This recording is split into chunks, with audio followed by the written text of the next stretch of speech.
And on a blistering hot afternoon in South Africa, another cloudless day, the animals of Djuma seeking the only refuge, one of the only refuges they can find from this extreme heat, and from the effects of the drought, Djuma Pan, where everybody has learned to share and share alike, except for that guy. He hasn't quite learned that lesson. Welcome. My name is Jamie. I have Brian on camera with me this afternoon. James is out with Rusty with Andrew. We've started off our afternoon. It is incredibly warm, as I said. It's, in theory, 36 degrees centigrade, which is 96 in Fahrenheit. That is in theory. Brian and I strongly disagree. We think that the real feel, and this is true actually, in the sun with the pressure and the humidity, the real feel is put at somewhere around 44 degrees centigrade, which is at least over 105 degrees Fahrenheit, probably close to 110 degrees Fahrenheit. So really a boiling hot afternoon. Welcome, we are coming to you live, as I said, from Djuma and Arathusa Game Reserves within the Sabi Sands, our little portion of the greater Kruger area in South Africa, so the northeastern corner of South Africa. Not only are we live, but we are also interactive. So if you have any questions that you'd like to feed through, or comments even that you'd like to make, you can do that on hashtag SafariLIVE on Twitter, or you can email through to questions@wildearth.tv. And we do love to hear from you. Let us know if you are joining us for the first time. Oh, this poor hippo is really starting to feel the effects of the drought.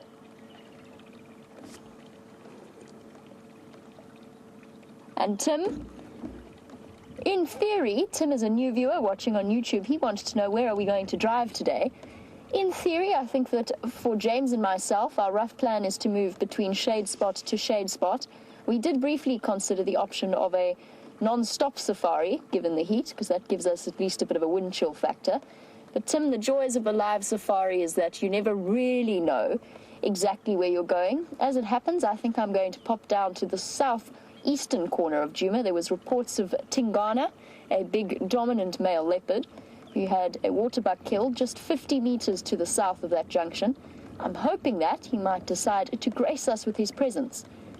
But as our regular viewers will know, nothing really goes according to plan. I'm also hoping that some of our water holes might present us with enjoyable elephant sightings.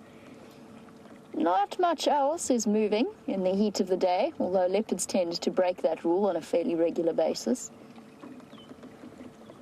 You have to feel a little bit for these animals, struggling to get by with the access to water that they have. That terrapin, though, has found the perfect resting place. He's decided to seat himself on the hippo. This hippo needs, I think, to start considering moving across to Sydney's dam. He's losing condition like this for a couple of reasons. One is he is constantly in the sun. The pan is not deep enough for him to be completely submerged. Two, the other hippos are fighting him during the night. There's a lot of conflict over access to water as our water holes decrease every day. And 3, there's not much in the way of grazing material at the moment. The content isn't fantastic. Now, I said earlier that it was share and share alike at the water hole. I'm very sad because about 20 seconds before we went live, there was a stunning water monitor lizard. He was originally drinking in the fresh patch of water where the pumped water feeds into the pan. He was having a drink and a rest there. And as soon as we arrived, he scuttled off into the pan, did a long swim around, mopped his nose on a floating piece of log, and then, there you go, perfect, thank you, Brian, that piece of log that we weren't sure whether it was a terrapin or not, and then climbed out on the opposite bank, disappearing under a crevice under a log, where I think he's gone to hide out in the shade. Water monitors not quite having the bright colours of the rock-monitored legavans. That's the South African name for the monitor lizard, is a legavan. I think it's time for us to move on, although I'm quite reluctant to leave our wonderful patch of shade, but I do think it's time for us to move on. Let's go and look for Tingana. In the meantime, let's find out what James's plans are for this afternoon. Good afternoon, everybody, and welcome to the Sizzle Safari on this, the 13th of February, in the year of our Lord, 2016. Now, it is apparently about 35 to 36 degrees centigrade, 91 to 93 degrees Fahrenheit. Good grief, it feels a lot hotter than that. It feels like it's about 7,000 or so, just like that. Perhaps you might feel if swimming in a live volcano. That is why I'm speaking with a great slowness. My mind is boiling within my head and therefore not functioning at the speed it once did. That is a waterbuck, and that is a very clever waterbuck, of course, because it is standing in the shade. My name is James Hendry, in case you're a new viewer, and if you are a new viewer, it's wonderful to have you with us. Thank you for giving us of your time, and may I ask that you give us your questions and your comments too. Here comes the waterbuck now. And on camera today, we've got Andrew Francis in his camouflaged hat, dark glasses, Sennheiser earphones. He's really rigged up. And if you want to talk to us, hashtag SafariLIVE on the tweet, or questions at wildearth.tv on the email. Now, I'm going to be silent for a little while, and I want you to try and appreciate, try and remove yourself from whatever seat you're sitting on at the moment, wherever you happen to find yourself in the world. Try and remove yourself to an experience here where there is a very dry heat covering your body, you're starting to sweat, but you are sitting in the shade. And now listen carefully and take a deep breath in and try and smell what I'm smelling. I'm going to be quiet for the next 15 seconds.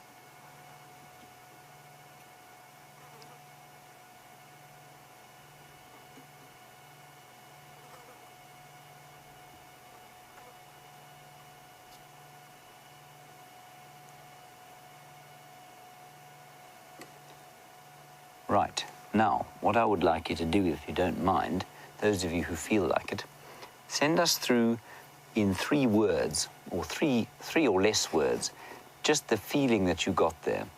Because there's a complete silence here.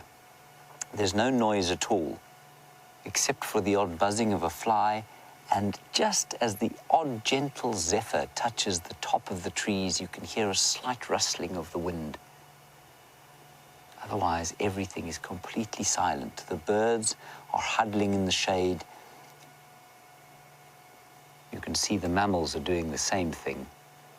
That waterbuck thinks I'm off my head.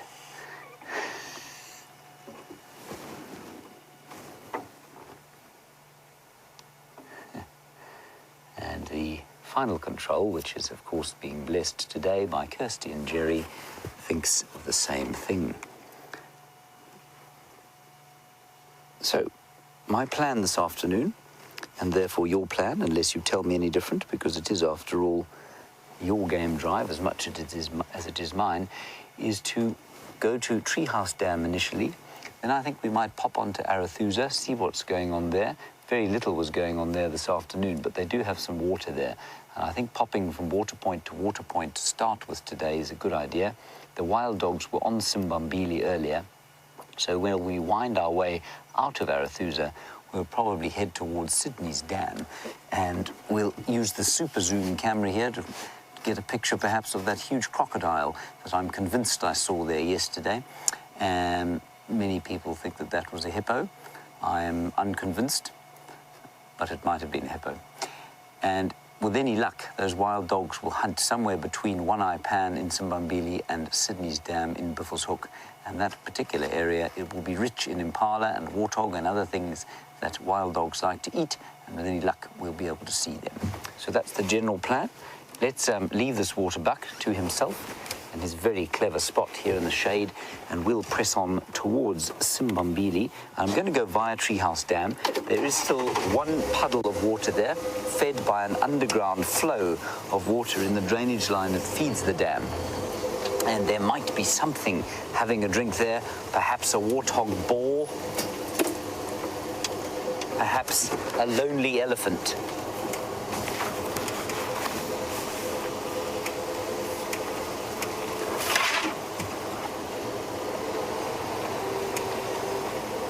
So, Diana, thank you very much. You've got 3 words for me to describe what we were feeling there. You said peaceful and silent. Silent and peaceful. Look, Andrew, there's a kudu having a wee. Now, this is the closest I've ever got to a kudu here, and I think it's simply because we've caught her mid-flow, as it were.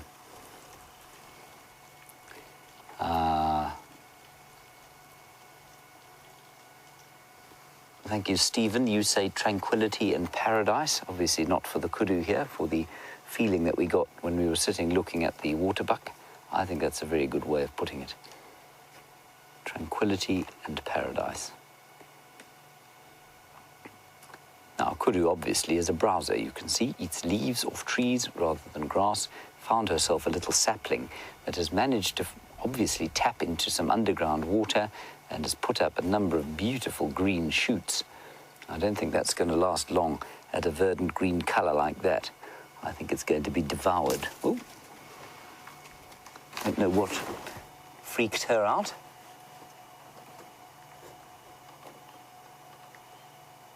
You can see the tail there. You see how the tail flicks up towards the back? And there's a white patch underneath, like a long white pom-pom. And if she's alarmed, she'll stick it all the way up. And she's obviously slightly alarmed, so it's halfway up. And they know exactly from where they're being observed. And so often, just like with the ground hornbill we had this morning, she's walked behind a tree to put herself between us and the tree, at least to put the tree between her and us, simply so that she can feel like she's got a bit of cover. Even though her head is turned away from us, of course, their eyes are in the sides of their heads, and that means that they can see pretty much, well, if it's not 360 degrees, it's straight in front to all the way around there. It's probably about 270 degrees, so far further around their heads than we can, or any of the predators can. And as we know, that comes with sacrifices. And the sacrifice to having eyes like that, which are brilliant security detectors, the sacrifice to that, of course, that they don't have binocular vision. So they cannot judge distance effectively with their eyes. The way you judge distance from one point to another is because your eyes focus onto it together, and that gives you an impression. It allows you to be able to judge a distance. Birds do it quite often, have binocular vision, quite impressive binocular vision, as do most of the predators. But apparently a lot of these herbivores don't have very sophisticated binocular vision at all.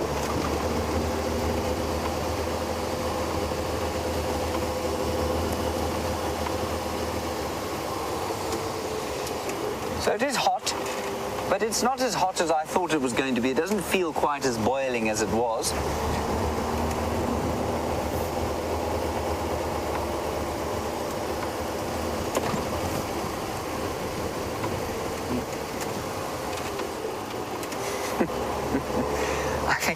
Enid in Connecticut, where I believe it is probably freezing cold at the moment.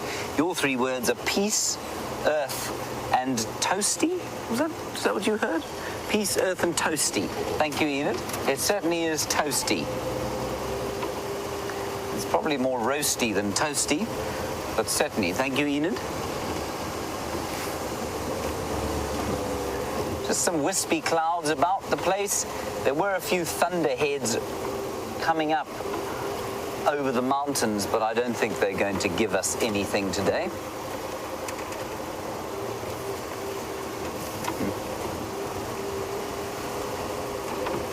And thank you very much, Sarah. Wonderful Wild Kingdom was your answer to the three words when we were looking at the water buck at the beginning. Thank you very much for that, Sarah, and thank you to all of you who've sent through answers.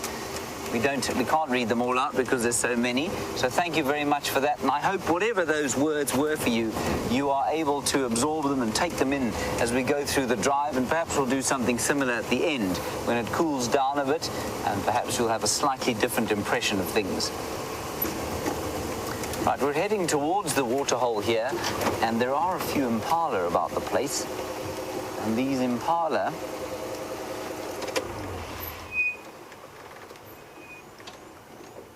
will be not too far from the water. I think they'll probably find that they are utilizing this little puddle at Treehouse Dam quite extensively.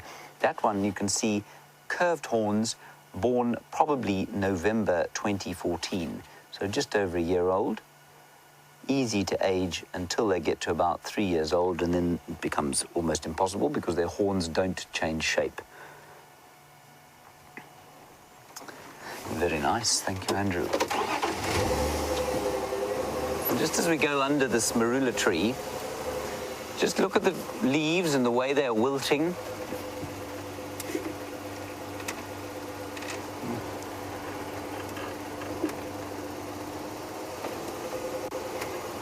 We talk a lot about the herbivores struggling in the drought. We talk a lot about the advantages that it brings to the carnivores.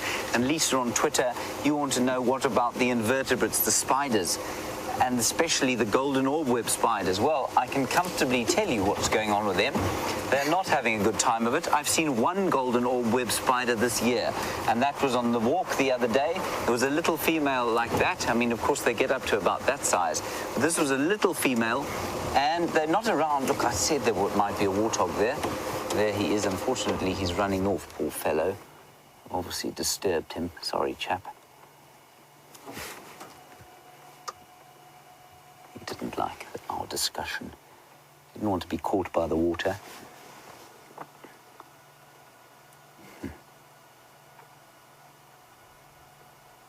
I love that tail. It's just so wonderful. Right. So the golden orbweb spiders, of course, are totally dependent on water. I'm not sure why, but probably because the number of insects that they need to eat are dependent on water as well. So only one golden orbweb spider, where normally you'll find them strewn through every sort of available tree. There will be a golden orbweb spider weaving or spinning a beautiful golden orb web. Not this year.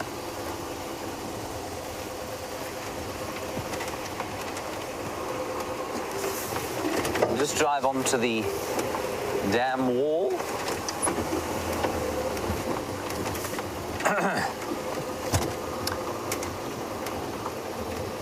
And you can see perhaps a little bit of the moisture where that warthog was reclining. And there it is. Just inside there. So underground water flowing along what is this sort of dry drainage line and dug there. That hole was dug by elephants. It's probably not producing enough water at the moment for the elephants to bother drinking from it. And so it's a well-used piece of real estate for things like impala and warthog and other small animals. I'm sure duiker come down and steenbok come down to have a drink every so often, possibly when there's, in the very heat of the day, when the chances of being spotted by a predator are very small.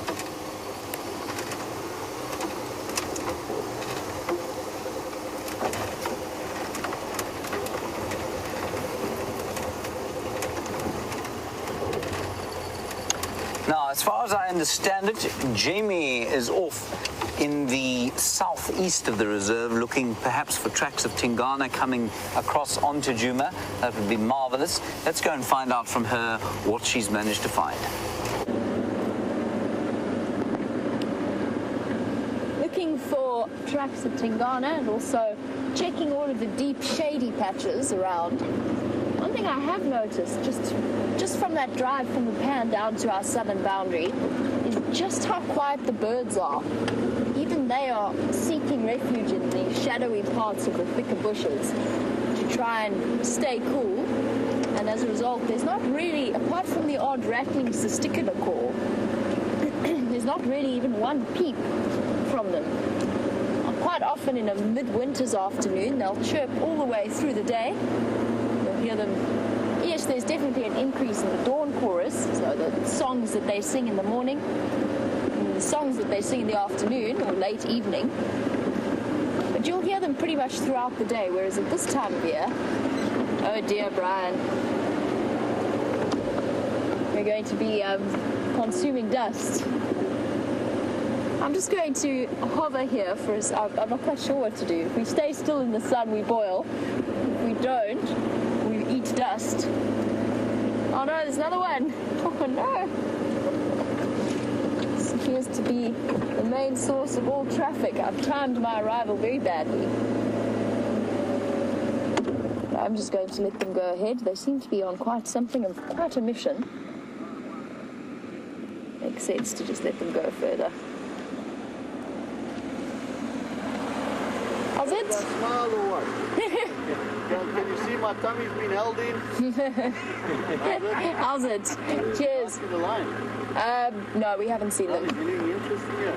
Not on our side, but apparently Tingana was around the Gowrie Main Chitacut line. Cool. Enjoy.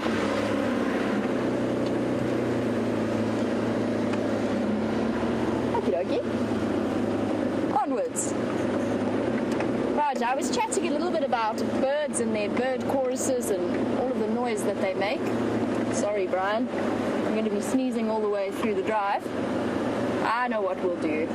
Let's take a trip up the Mawati first. Enjoy a little bit of the shade, find what we can there, and then we'll go back and check for Tingana's tracks. Once the dust has all settled, we can approach it from a slightly different direction. No real harm done. I had no particular reason for taking this route. Birds and their dawn chorus and their calls. I learned something really interesting this afternoon whilst I was cooling off in the swimming pool and reading a textbook about birds. So there's a couple of bird species that are really, really good mimics of the other birds. Things like drongos, robin chats, all of those bird species. And they've often fooled, they're potentially good enough to fool even the best birder, even the most astute with an ear for the different calls, may get them mixed up. But it's an interesting one because we've talked before about brood parasitism. So birds like the cuckoos or the honeyguides laying their eggs in a host species nest and then allowing them to put all of the effort into raising their chicks. Apparently one of the defense mechanisms against that is those imitating bird calls. They can actually imitate the sounds of a cuckoo. So basically around their nest, they imitate the sound of, say, a Deirdre's cuckoo or a Jacobin or whatever particular bird happens to parasitize their nests, and thereby actually intimidate them and stop them from moving into the area and reduce the risk that they're going to nest inside them. And interestingly, if we look at these holes in the side of the wall here, and I know we've spoken before multiple times about them, these nesting sites, they haven't been occupied this year as far as I know, and usually utilized either by bee-eaters or kingfishers.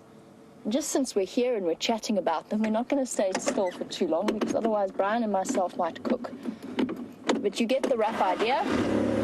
Excavated holes in the walls, tunnels that then dip down slightly into the sandy wall itself, constructed by bee-eaters and kingfishers, and a safe, secure place to lay their eggs, you would think. But there are certain species of cuckoos, since we are talking about the different ways in which they are either successful or unsuccessful, that imitate imitate those, or go into those nest holes and lay their eggs there. Now, most species of cuckoo have to imitate the type of egg or the look of the host species' egg. For example, the Deirdrix cuckoo is famous for it. It can imitate up to 4 different eggs, from the little blue robin eggs to the speckled weaver's nest or weaver's eggs, anything along those lines. But for the cuckoos that parasitize those birds that nest in tunnels, they actually don't need to. Birdie is I just did what birds do and flew away. There's an emerald-spotted wood dove. Oh, this is a good place to be. I think we should just park off here, Brian. What do you think? Thick, deep shade.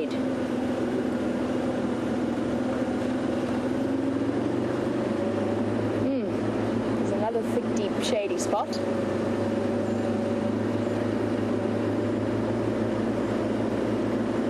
Now, this is definitely not a time to come to Africa if you're feeling particularly warm.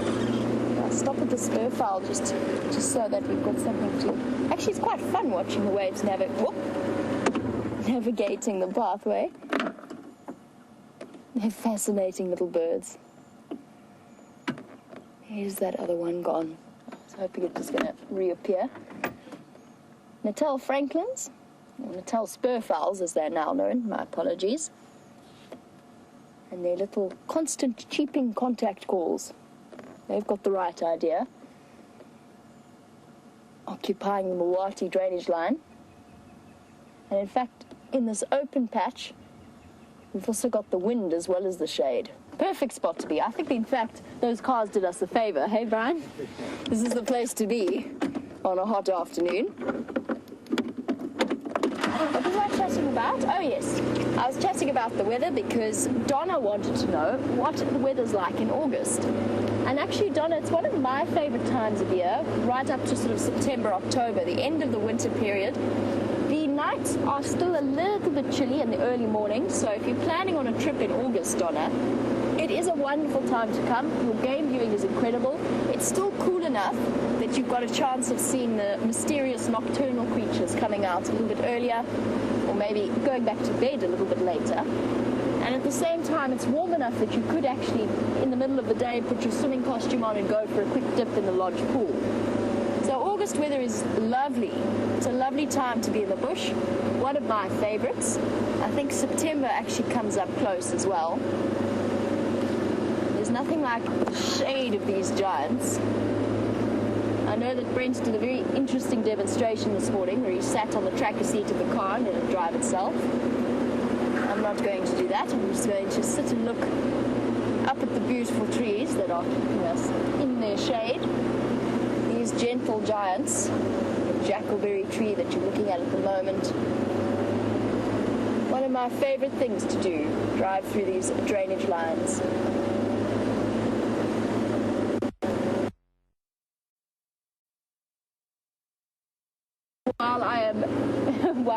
While I am complaining, not complaining, just updating you as to what the temperature currently feels like. A lot of you have been sending through your updates about how warm or how cold, for the most part, it is. Thank you, guys. It gives us a really interesting perspective on the way in which our different viewers are experiencing the weather outside their front doors. For us, we sometimes forget, and often I've complained of being chilly and then remembered quite clearly that some of our viewers definitely have not experienced or do not think that the temperatures I think are cold are actually cold. So it always gives you a very interesting glance into other people's lives. At this point, I'm so adapted to sitting in hot temperatures that anything, as soon as the mercury dips below about 20, which I think is about 74, 25, which is about 74 degrees or 75 degrees Fahrenheit. As soon as that temperature dips below that, I'm freezing and I need a jacket. And I know that some of you have hit minus temperatures, a freezing, I'm not sure. Conversion in Fahrenheit is not my greatest. I've heard tell of 18 degrees Fahrenheit in certain states. And thick piles of snow. Oopsie. Probably have concentrated a bit better. Sorry, Brian. Have a russet bush with her.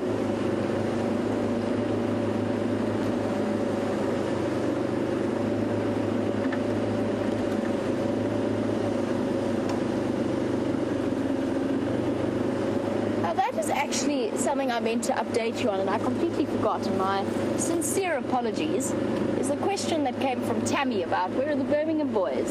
Has the drought kept them near better water holes? What's going on? Why haven't we seen them in a little while?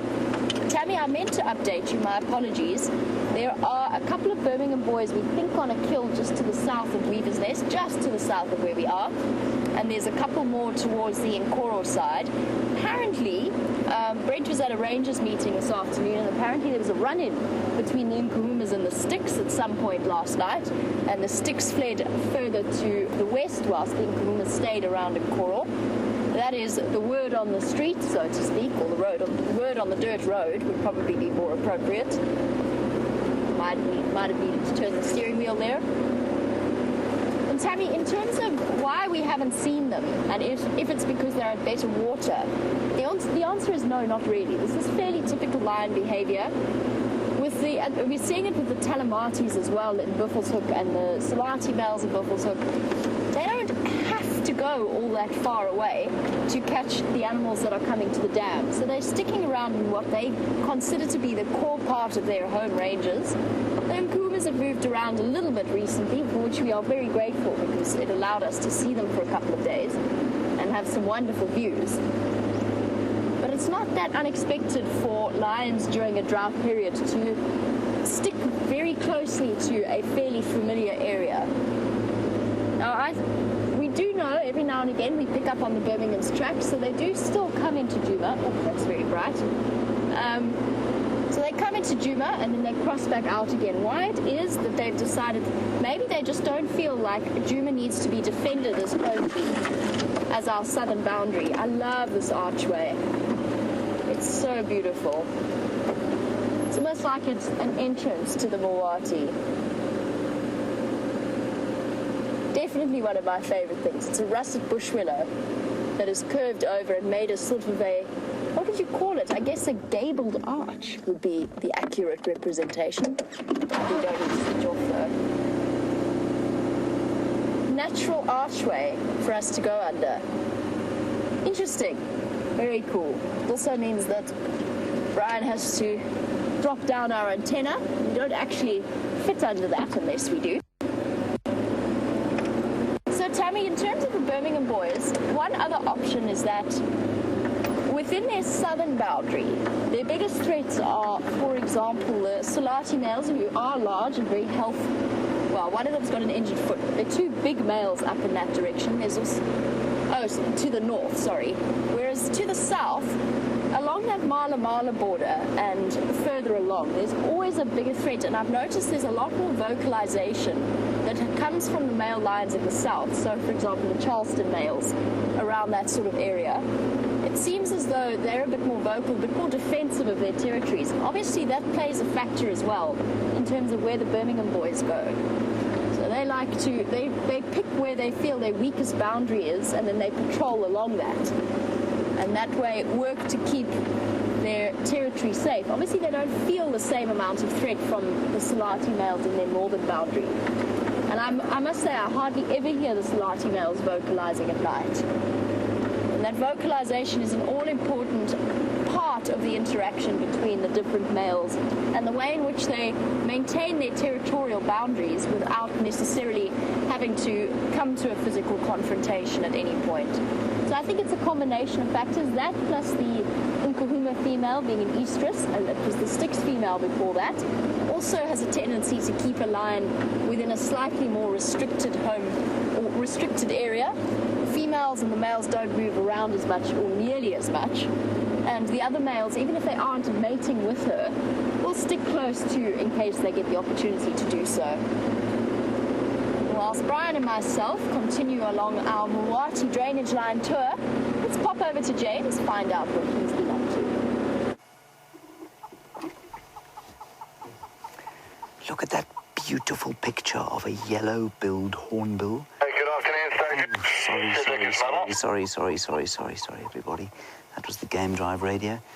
Thankfully, the hornbill didn't take offense, and you can hear him calling. Isn't that wonderful?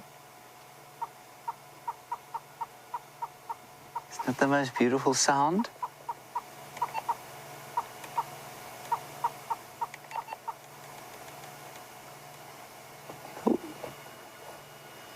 And the beak is open like that, not just for the call.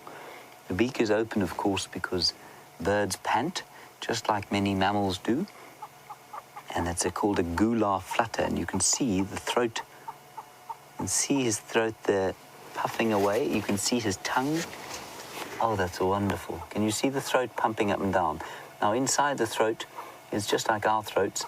It's quite moist, but in the throat of a bird like that, there's a lot of vein and arterial blood flowing through there so that it can cool down as the bird pants, and that can then go to the brain and cool down the most important part of the body.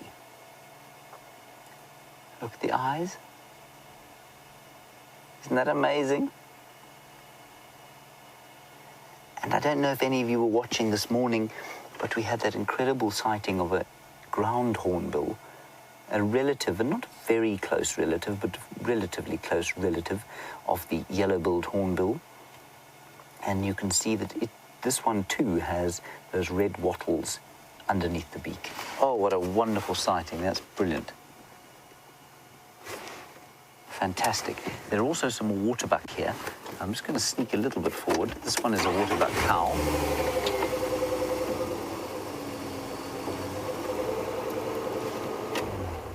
She is hiding behind a small leaf, thinking that she's either invisible or too hot to give a damn.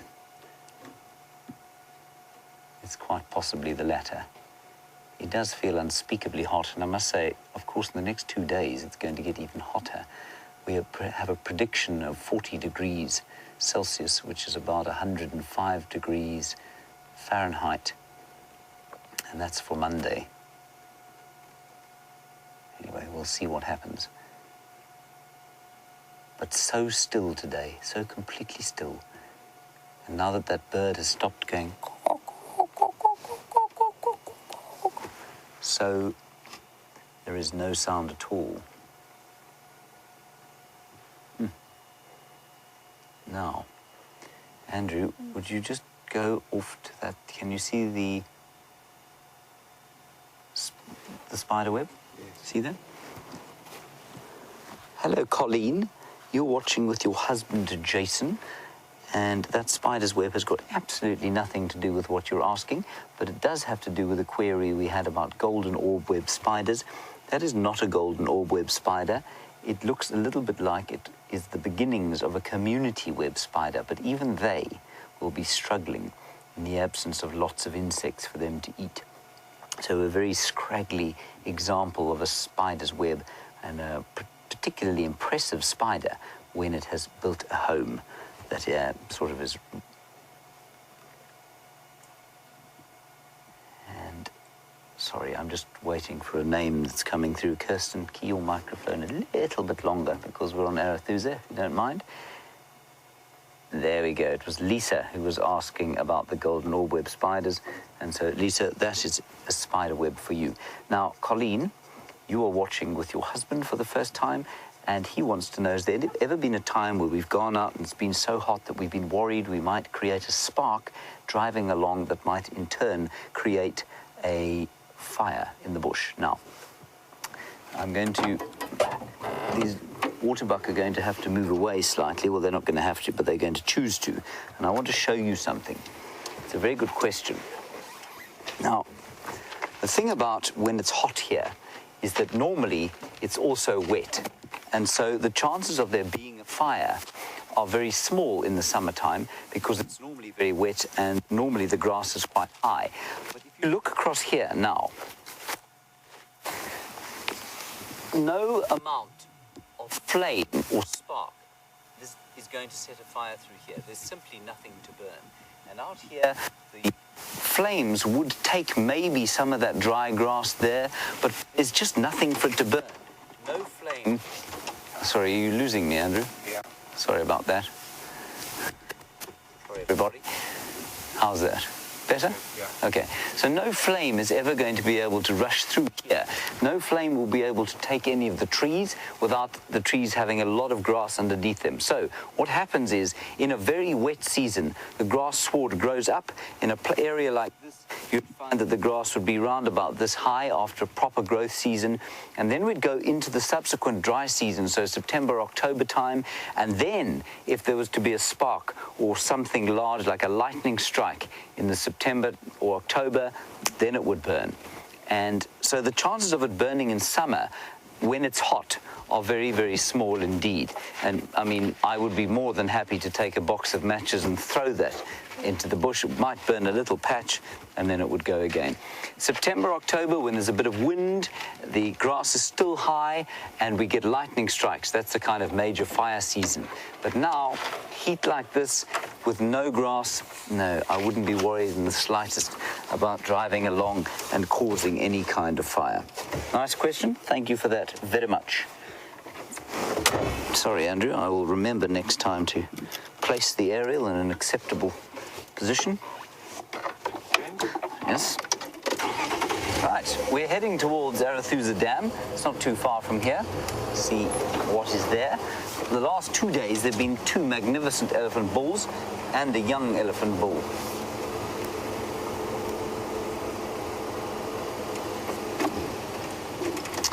Ooh. Now, Tony in London, you want to know when I last saw a caracal. Tony, I've never seen a caracal here. I think the last time I saw a caracal was probably, I'm just trying to think, probably at Ngala, which is no, it would have been at Londolozi down south of here. But almost 10 years ago. They're not common here. They're very common in South Africa, in the middle parts of the country, around the Karoo, possibly into the Eastern Cape. They're much more common, and they're certainly, I mean, in some areas where there's sheep farm and goat farmers, they become real stock thieves. So they're a bit of an issue there. But in these areas, they're extremely secretive because, of course, they're way down on the predator hierarchy, and they will be wanting to avoid as many predators as possible. And the last time I actually saw a picture of a caracal, it had been caught by a leopard. A leopard will see a caracal as fair game and very happily take it out and eat it. And then today, while on the subject of sort of rare cats, I had to go out in the middle of the day to go and GPS a few things. Ooh, there's a big elephant. To go and GPS a few things for a new repeater tower that we're putting up. And I saw a serval in the middle of the day. It was the most magnificent thing. It exploded out of the shade of a marula tree and ran away. I didn't get a picture of it, but there, oh, there's another elephant there, Andrew. We are now surrounded by 3 elephants. It's wonderful. Let me stop here. I wonder if this isn't one of the same herds that we saw yesterday. Let's try and get a handle on it. Not... Oh, there's a very little one up ahead. And I'm going to leave these ones. Let's just sneak forward a bit.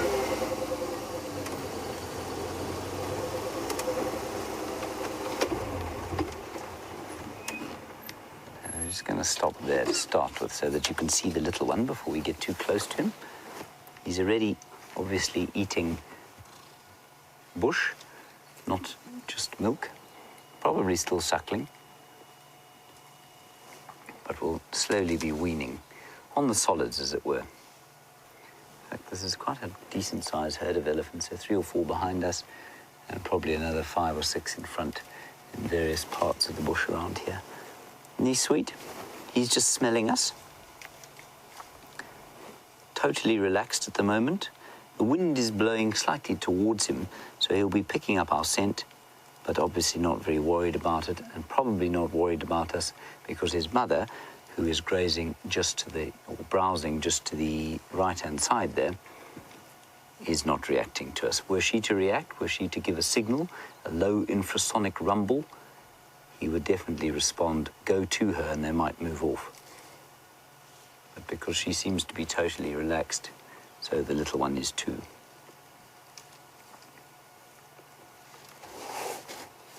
And as I've said before, the elephants at this time of the year would normally be grazing. They'd normally be pulling grass instead of trying to eat leaves off trees like that little elephant is trying to do now.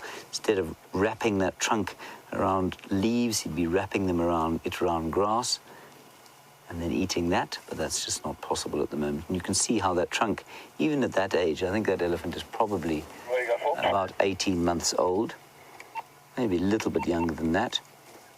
And you can see still the trunk is not particularly competent at picking up things to eat. So he's kind of pushing or pulling the leaves off the tree, dropping them on the ground, and then picking them up from there. With that prehensile tip. And prehensile means like a hand, basically, like fingers.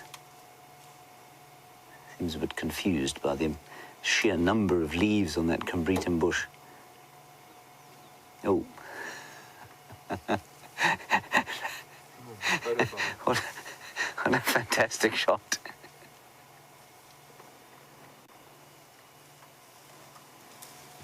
There's Mum. Not sure if she's putting herself between the baby and us. Maybe it is an element of that. Maybe just that lovely green tree that she wants to devour. You'll find every so often also what they do is, you saw her there put her trunk in her mouth. And that's a function of the fact that she will be interpreting. I'm just going to turn the virtual reality rig on now. She will be interpreting signals, olfactory signals in the air, and touching them into her mouth so that she can push them into what we call the vemeronasal organ, which is the organ of Jacobson. And that's the organ that all of animals out here have that helps them to interpret the different smells that they have. We have a kind of vestigial version thereof, but we don't use our olfactory senses nearly as much as an elephant. So when she puts her trunk into her mouth and there's nothing in it, you can almost be sure that she's had a smell at something and she wants to try and interpret it.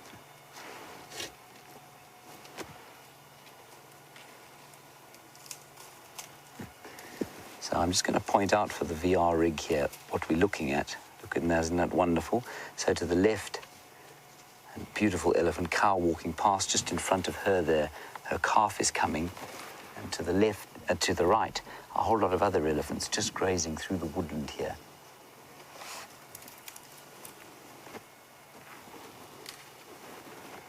Here comes the little calf. Focusing on the same species, that's quite interesting. So the calf has stopped at the same two species of tree. It's a red bush willow tree, obviously something that is quite tasty to the calf. To us, very much full of tannins, not very nice to eat. And I suspect maybe why he's not making a huge effort to pick up too many of those leaves. Probably still having a bit of a suckle now and then, and so not... That's wonderful.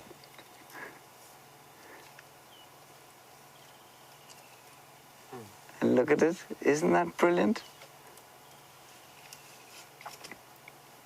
He's almost playing. He just doesn't seem to be making a particularly strong effort to eat that tree.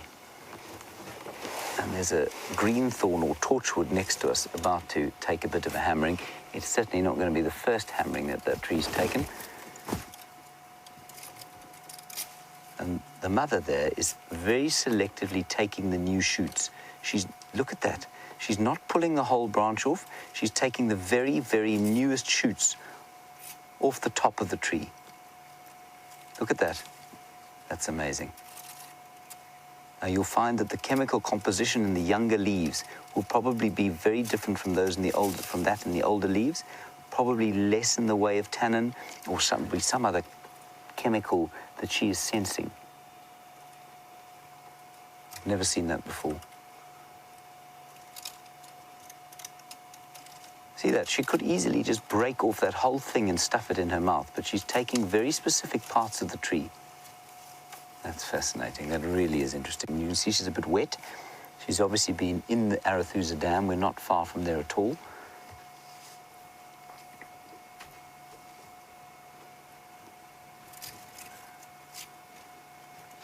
Here comes the little one.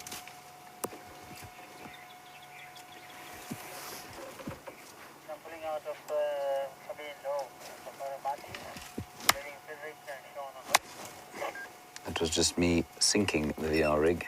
Don't think we'll use that shot. Susan, you are in New York, where it is very cold, very chilly. Just going to reverse a little. And you want to know why there are no big tuskers in the Sabi Sands. Susan, there are very few big tuskers left anywhere in South Africa. And that is simply a function of the fact that they've been shot out, basically. Their genes have been shot out of the area. There are one or two, well, there have been a few in the last few years. There were 7 bulls in the Kruger, known as the Magnificent Seven, for a long time. The last of them is now dead. And their genes will still be in the population, but they will be few and far between that you will see bulls enormous. Oh, look at that. There goes the tree. There's a couple in Love, actually quite a few Madura and Love around, yeah, Safari Marty, a lot of and Love, Slumbies all over the show, sometimes. So, Susan, big tuskers, we see one or two. We don't see those enormous bulls with their, you know, that kind of leave plow marks as they walk along the place, because their genes, I'm afraid, have just been shot out of the population. But that was a long time ago.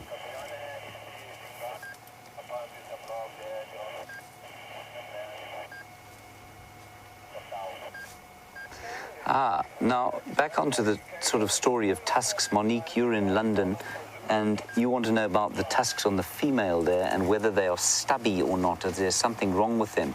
There's absolutely nothing wrong with them, Monique. Those are normal.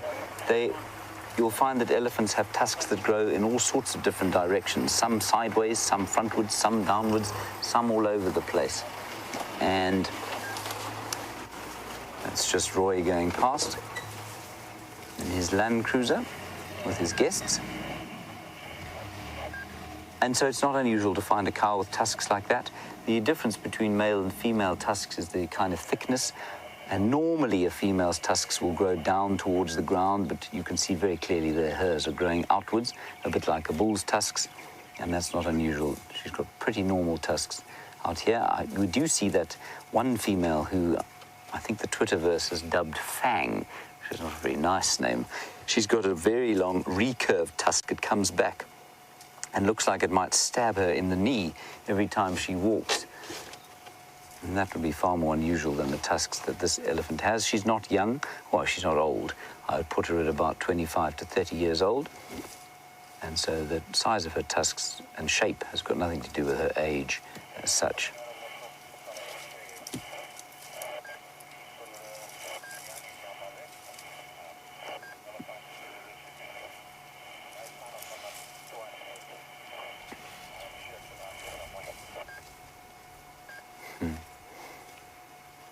Chris Applegate, you say you love watching the babies because they're so clumsy and curious. Yes, they are. Isn't it wonderful? I'm just going to whisper quietly here. This is unusual behavior for a cow. She's now less than 3 feet from us. This is the most spectacular experience. And interestingly, just as Chris was saying that, you know, it's the cow that's come and had a look at us. But completely unlike with a bull, she hasn't come to kind of look. She's just ignoring us and going past so that she can eat. It's wonderful.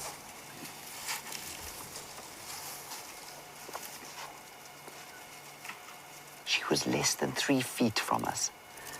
Andrew, how are you feeling? Feeling good. Isn't that awesome? And elephants have a way of communicating with us, a way I feel that is, well, I mean, it's definitely sixth sensory. It might be, well, you can call it telepathy, you can call it whatever you like. I didn't feel any sense of threat from this elephant as she walked past us. Did you, Andrew? No. Not like the big bull does it? Exactly. The big bull was kind of he was definitely approaching us to look. But this cow had absolutely no interest to us. We just happened to be kind of in the way of where she wanted to go. And I'll watch carefully for the baby and see when he comes and see how closely he's prepared to come towards us. If she does feel uncomfortable with us, she will warn us. Well, normally. Unless she's really cross. But clearly she isn't.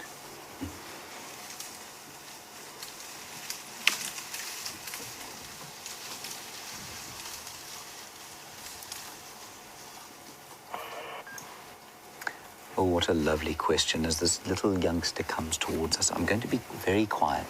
And then, James Richard, I will answer your question about how sensitive I think animals are to our emotions. Oh, this is too much. Hello, little fellow.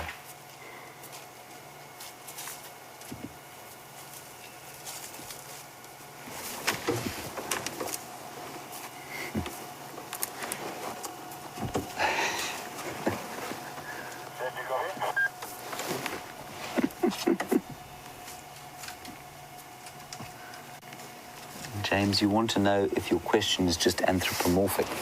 Are you anthropomorphizing animals by saying that, or asking if they are sensitive to our emotions or not?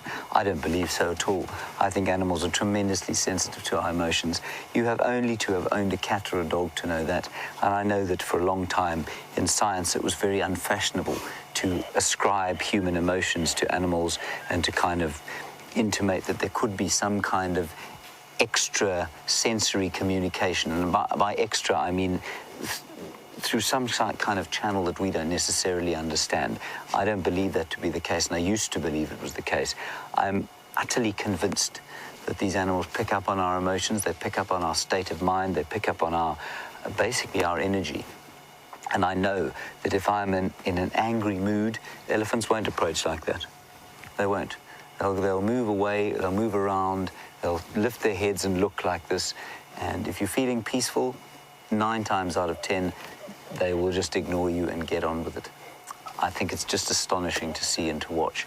And I think going forward, research will eventually be able to show exactly what that communication is and how to describe it. Because I'm obviously making a bit of a hash of describing it. But I'm convinced that there is some kind of communication there. I'm not going to follow them through there.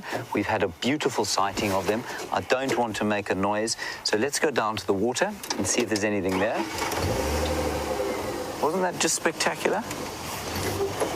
Right, while we're on our way there, let's head across to Jamie, see how her progress with Tingana's tracks are, and I'll catch up with you a little later.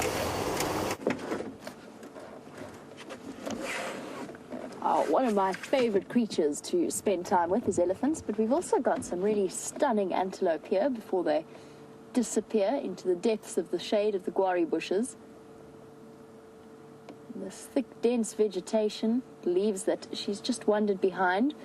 I know that you were having a conversation with James about fires and bushfires, and I know he gave a demonstration. However, if there is a situation where there is a fire, this is the sort of bush that is your friend out here in the veld, because first of all it keeps its leaves throughout the year, so it's evergreen. Secondly, it's got quite nice dense foliage with thin leaves that never become too dry or crispy. And the reason that is useful in a fire season is because it works really well as a fire beater. That is one of the best uses of the magic guarri. It's also thought to be one of the same reasons that lions often spray or scent mark, lions and leopards scent mark on that particular tree in order to, because that vegetation seems to hold the scent ever so slightly. There's another theory, and that is that it is because they spray on those bushes because other animals don't tend to feed on them that much. Although I have to confess, I don't think that any self-respecting herbivore, unless it's absolutely desperate, is going to feed where a lion or a leopard has just scent marked. Their sense of smell is strong enough that they're not going to go nibbling there. And it seems as though we've been driving the entire eastern corner of Djuma, and all of these antelope species are desperately seeking out the thicker bushes for the shade that they can utilize. Bye-bye, Anyala.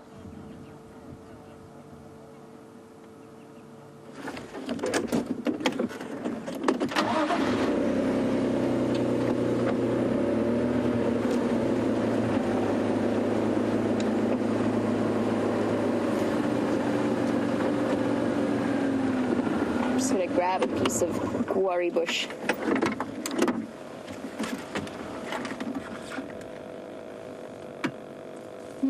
This is not the best example. I'm trying to find you a nice patch of guarri. This will do.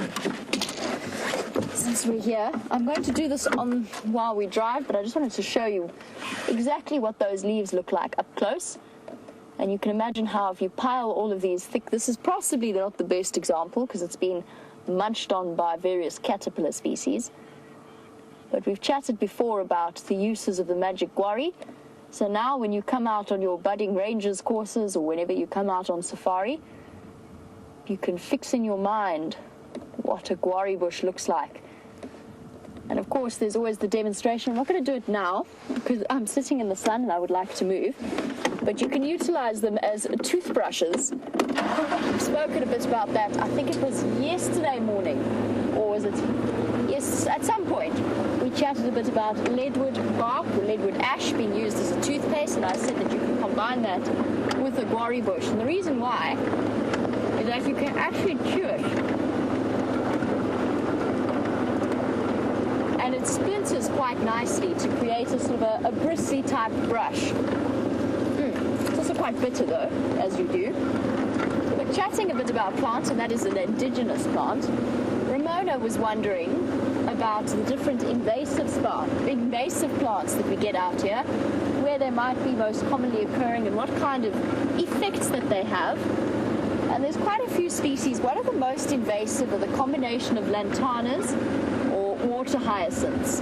And those are the ones that very often clog up the waterways. All of those water weeds that you see around Arathusa Dam, a lot of those are invasive plants. As well as, I know you were looking at the green stuff, we've looked at it a couple of times, the sort of green layer covering Buffelshoek Dam after it dried up, that the elephants were absolutely loving.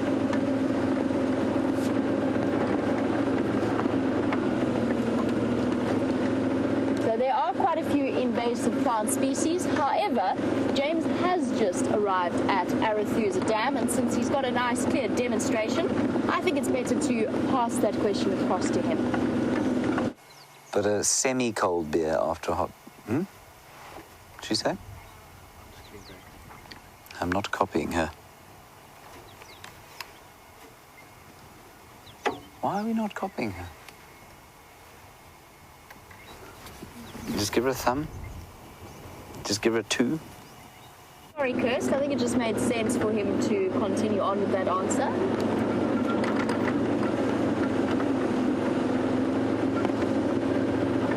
Sorry, guys. It looks as though my earpiece has stopped working, so I'm not hearing from Final Control as clearly as I should be. I was in the middle of chatting a bit about Ramona's answer, or the question that Ramona asked about the different invasive plants. And we spoke a little bit about water hyacinth and lantana and the fact that they are quite clearly invasive to the point not just that they outcompete the other naturally occurring water plants, but they also clog up waterways where there should actually be water flow and prevent it from moving. And that in turn incubates things like mosquito larvae and anything like that. And there's also a couple of other plants. Most of the flower species that you see, the star zinnias, a lot of the string of stars species, the brightly colored flowers, a lot of those are actually alien plants, but they're not really hugely invasive. So they don't cause major problems in certain areas. I know that apparently quarantine last year, when there was a lot of rain, quarantine clearings was absolutely blanketed in, I'm not sure if it was star zinnia or one of the red flower species. And that in itself is an interesting effect that those plants can have. So those are the sort of the main plant species. There's a lot of conservation efforts going into removing those various invasive species and replacing them with indigenous plants. It's amazing the way that different plants have an effect. And there's one major argument that continues throughout the big cities, not so much prevalent here, but the fact that... Hello, Taxon, I wonder what you're up to. Ah, it's Aubrey. How's it, Aubs? Afternoon, how are you? I'm very well. I hear you had Karula this side. Yeah, I'm going to cross now. Okay, she's still there? Yes, yeah, thanks.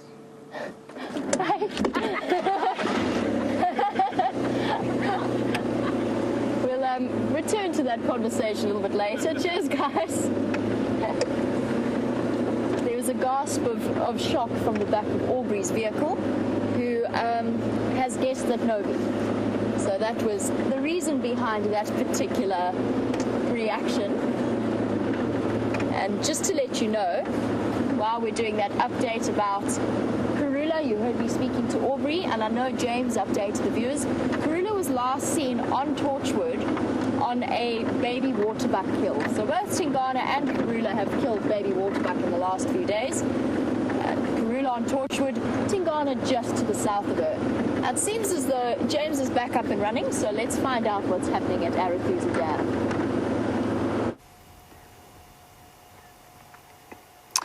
Sorry about the last time, everybody. We lost communications with Final Control. Not their fault, of course. It was just simply a glitch in the proverbial matrix. Well, we're here at Arathusa Dam. There's a great deal of activity going on, which is magnificent. We've got a sounder of warthogs there, grazing upon the calyces on their knees, an elephant bull moving off to the left-hand side of your screen, and then to the right-hand side of your screen, if I get out of your way, we've got some impala.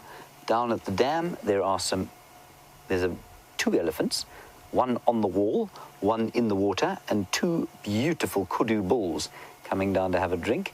And the elephant is just showing his displeasure at those kudu bulls. I'm not sure why he doesn't like them, but they tend to become extremely territorial. I mean, they're not territorial, but they seem to become extremely protective about the water for some reason, and we don't really know why that is, possibly because of the drought, and they're worried that their water resources will be diminished. Quite what those kudu will do to diminish this dam, I'm not really sure, but he did open his ears out at them. So I think what we'll do is just ease. I was hoping this elephant might approach us after the warthogs, but he's moving through the bush there. So I think what we'll do is move down towards the water and see about the animals that are drinking there. If we do lose communication with the Final Control again, it will preclude us answering your questions, so I'm sorry about that in advance. But we had a sighting exactly here the other day and it was fine. So let's see what happens now.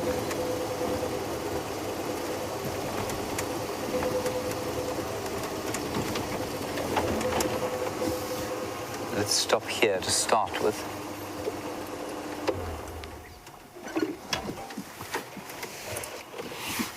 So I'm just going to stop here to start with, simply because I don't want to frighten the kudu away. They're very skittish.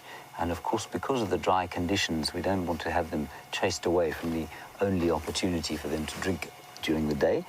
Anyway, there are the elephants. They're not put off by us at all. One of them, indeed, there are the kudus. Sorry. The elephant there, Andrew, is scratching his buttocks. Can you see that? And here comes a wildebeest as well. All happening here. I suspect the wildebeest is not alone. Kudu coming up behind the wildebeest. Ramona, while we're watching this great hive of activity and not really knowing where to point the camera because it's all happening here, you want to know about invasive vegetation and what kind of invasive vegetation do we get here? Well, you're looking at some at the moment. The water hyacinth in here is an invasive plant, or certainly an exotic plant. Now remember, we need to differentiate between an invasive plant and an exotic plant. So an invasive plant is an exotic that takes over natural areas, like this water hyacinth has. It becomes completely out of control in some water areas, and I mean, you can see that it's covered the surface of this water, rendering it fairly ineffective, and it'll be drinking a lot of the water.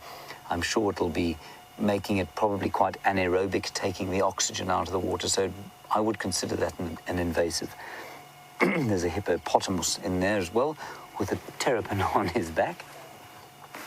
And so, Ramona, that would be an invasive plant. Then we've got quite a few exotics that occur here from time to time, something like that beautiful red star zinnia, which is a Peruvian plant, which comes up in the early summer, is a beautiful red kind of daisy-looking plant. Now, that would be an exotic, but it's not invasive. It doesn't take over areas of natural vegetation. It kind of grows and then disappears again. It doesn't have any deleterious effects that we know of. Then, of course, you get things like lantana sometimes. There are some indigenous species of lantana, but there are also some exotic ones that can become invasive, and if we see them, we take them out. And then along the rivers, especially the rivers that flow out of the communities where their catchments are in human settlement areas. Often you'll find them lined with things like Mexican poppy, wild tobacco, and various other plants which do become invasive if they're not looked after. But there are groups in South Africa, like the non-governmental organization called Working for Water, that come and clean out alien invasive vegetation, because of course their major effect is to suck out water from natural water systems, and that of course can be a disaster. Look at that kudu slaking his thirst there. You can almost feel the cool water going down his throat and the relief that he must be feeling. It makes me thirsty just watching him. Wonderful. And then, Andrew, if you don't mind, I don't mean to huck you, but on top of the wall there you can see a wildebeest, and he looked like he might try and cross over the wall there, but of course his path is blocked by the other elephant. And I wonder, oh, there are a few more there. No, that's a nyala. There are all sorts of animals here. The kudu in the corner there, you can see them. There's a nyala, I can just see his horns approaching from the other side through there. So lots and lots going on. I think we should sit exactly where we are. I think we're far enough away for those kudu to eventually stop being terrified and come and have a drink. And here comes the big bull now. He looks like he's lumbering out of the water. Isn't he great? Now, we saw a little while back, we saw 3 elephant bulls here, 2 behemoths and 1 youngster. I'm not sure that any of these are the same ones.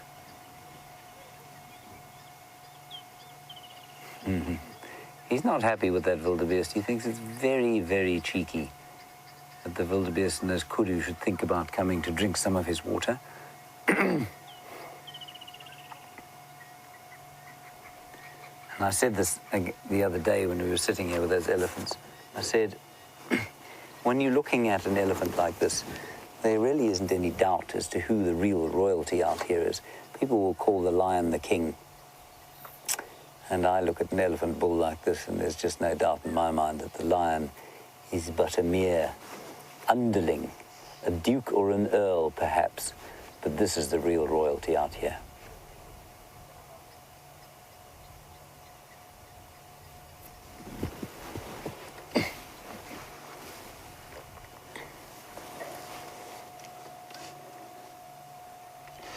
Hello, Rachel. You're just 7 years old, and it's wonderful to have a question from a 7-year-old champion of the wilderness. You obviously love wildlife, and that's great. You want to know how long an elephant's trunk is. Well, Rachel, it depends on the size of the elephant, really. Just like your arm, of course, is going to grow as you get older, so an elephant's trunk grows as it gets older. So that little elephant that we saw earlier probably has a trunk of about 3 feet long. And this big bull that's going past us now, well, his trunk is probably, I'd say, almost, what shall we say, probably almost 10 feet long when it's stretched out, maybe 9 feet, so very long. And there,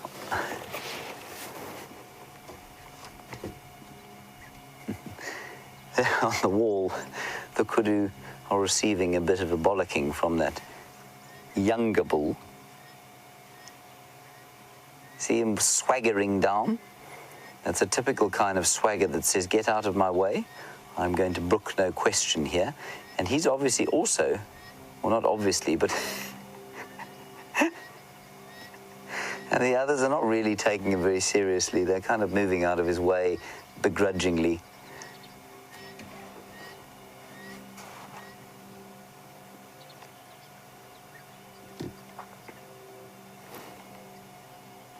Come on, Wildy, brave him.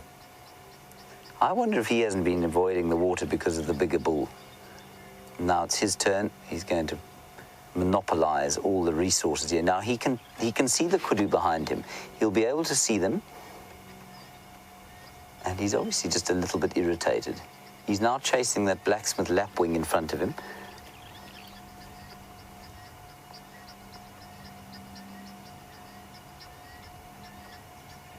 There he goes. I'll be interested to know if those kudu are actually prepared to come straight down the front of the dam wall there, if they'll go to the other side.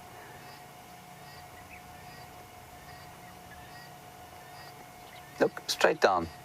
That's amazing. That's really steep, everyone. That is, I mean, that's nearly vertical. Ha.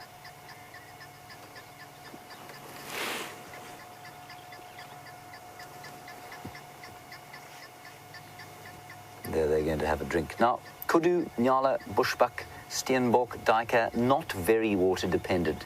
They can survive with very little water. They get a lot of water from their own food.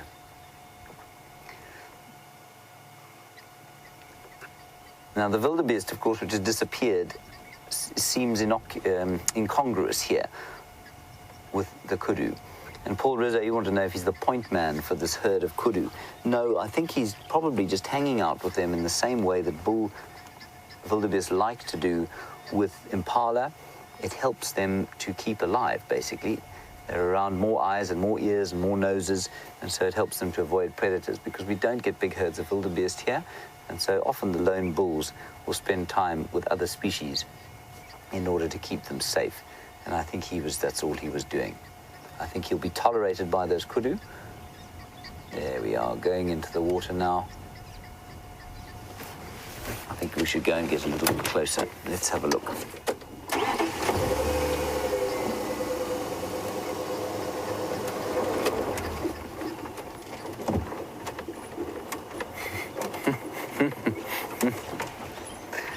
Safari Dean, you want to know if I wish I had elephant's ears to keep me cooler in this heat.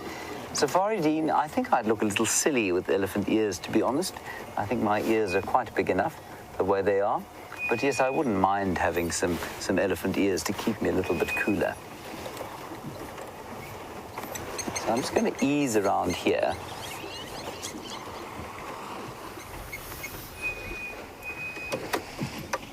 And I think this guy's bored. I think he's chasing kudu, and I think he's now decided that he wants to come and see what we want.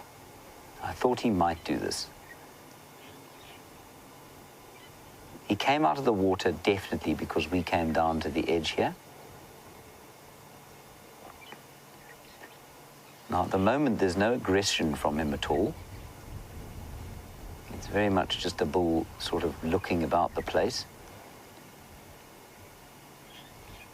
And maybe he's just going to go off and join his friend.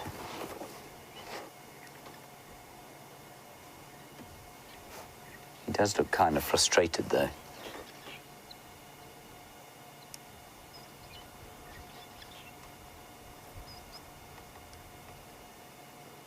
And guinea fowl in front of him is definitely a bit wary. Now he's watching us. He's pretending to feed, you can see there. It's almost as if he's trying to con us into believing that he's not looking.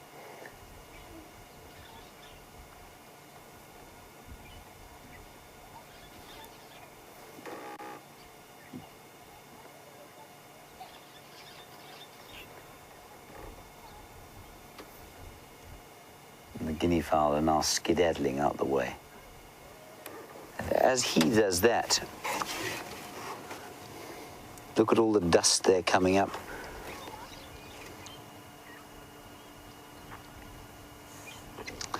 Hello, Randall.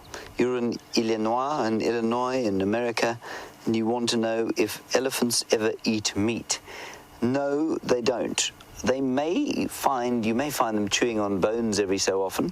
If there's a severe nutrient shortage, they'll eat either bones or they'll engage in what we call geophagia. They'll eat rocks and sand if they're feeling particularly nutrient deficient, but no, they don't have a digestive system that can cope with meat, and so they won't eat meat. There's a beautiful ring-necked dove who's just lurking about the water here as well, trying to find a few grass seeds, a couple of insects to eat. Look at him in juxtaposition with the size of that elephant. Isn't that wonderful? Excuse me. That's really fantastic to see.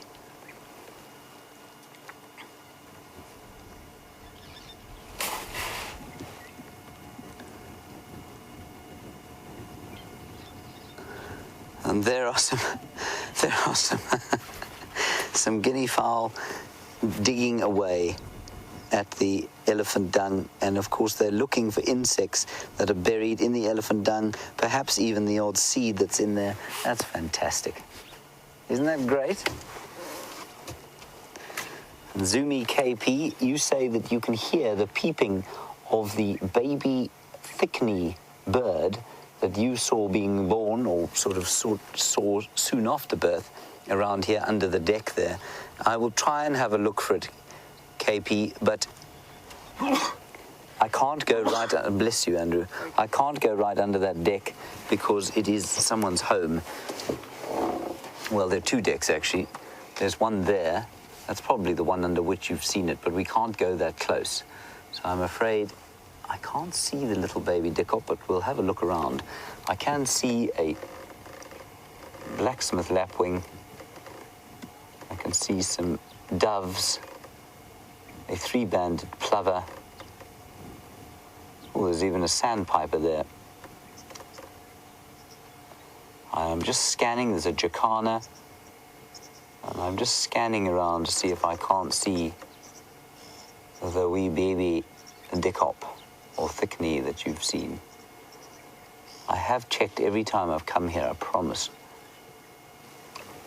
I can't see him here at the moment. So lots of kudu now going past.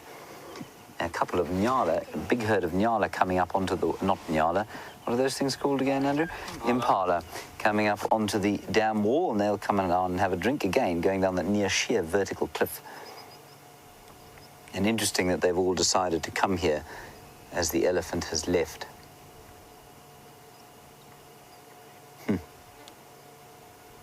That is quite a jump.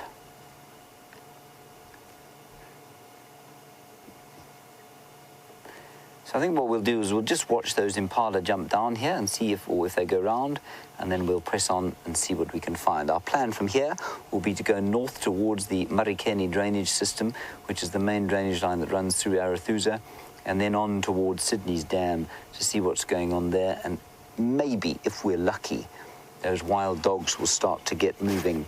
I don't think yet. It's still quite early for them, but maybe by the time we get there around 6 o'clock, they will be moving.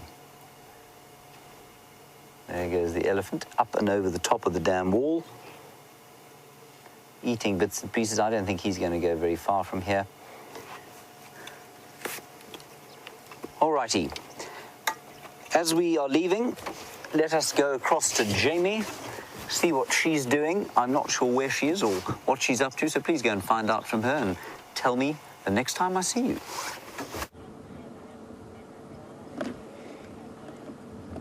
Just to continue on our conversation earlier, that James took over, and you got a brief glimpse into our background workings, for which we do apologize. The invasive plant species that the elephants have been thoroughly enjoying at Buffelshoek Dam. And of course, not a trace of water at this point, and I don't think even the deep wallows have got any water left in them. But what's interesting to observe is the fact that the elephants are still coming through here, and in fact have been through here probably earlier today.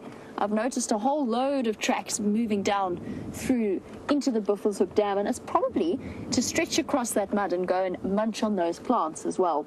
They might be finding some water underneath the mud. I don't think so. The last time I came here was a couple of weeks ago, when I went down into the dam, and Wildebeest and I walked down and examined all of the different mud wallows and holes. There was a tiny, tiny little bit of water. I think that will now be pretty much thoroughly depleted. The reason I actually came up to this direction was I thought that if Tingana was in the Chitwa area, which is one of Mvula's favorite haunts, there was a chance that Mvula might have been pushed up towards Buffelshoek's side. And he does enjoy these shady patches in the sand. No sign of him, unfortunately, but interestingly enough, this is where Karula came from. When she walked across sometime last night, and when they tracked her to Torchwood, this is the area that she was in.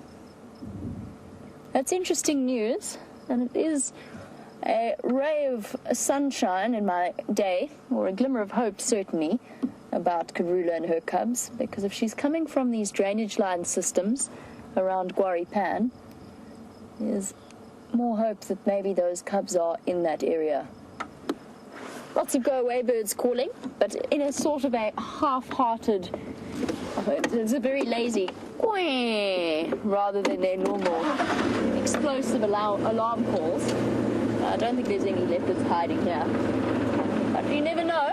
Let's go and investigate the dip, find out if maybe they're around this side. And then failing that, we'll go back to our general standby, which is to race across to Sydney's dam and find out what's happening there.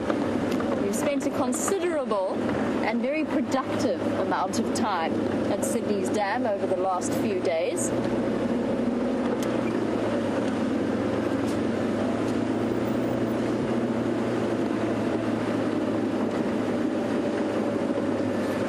I'm just going to go through this dip in case we lose a little bit of signal, and then I will get back to the dryness and the dustiness that B. Wilson has commented on. That's all as well. Awesome.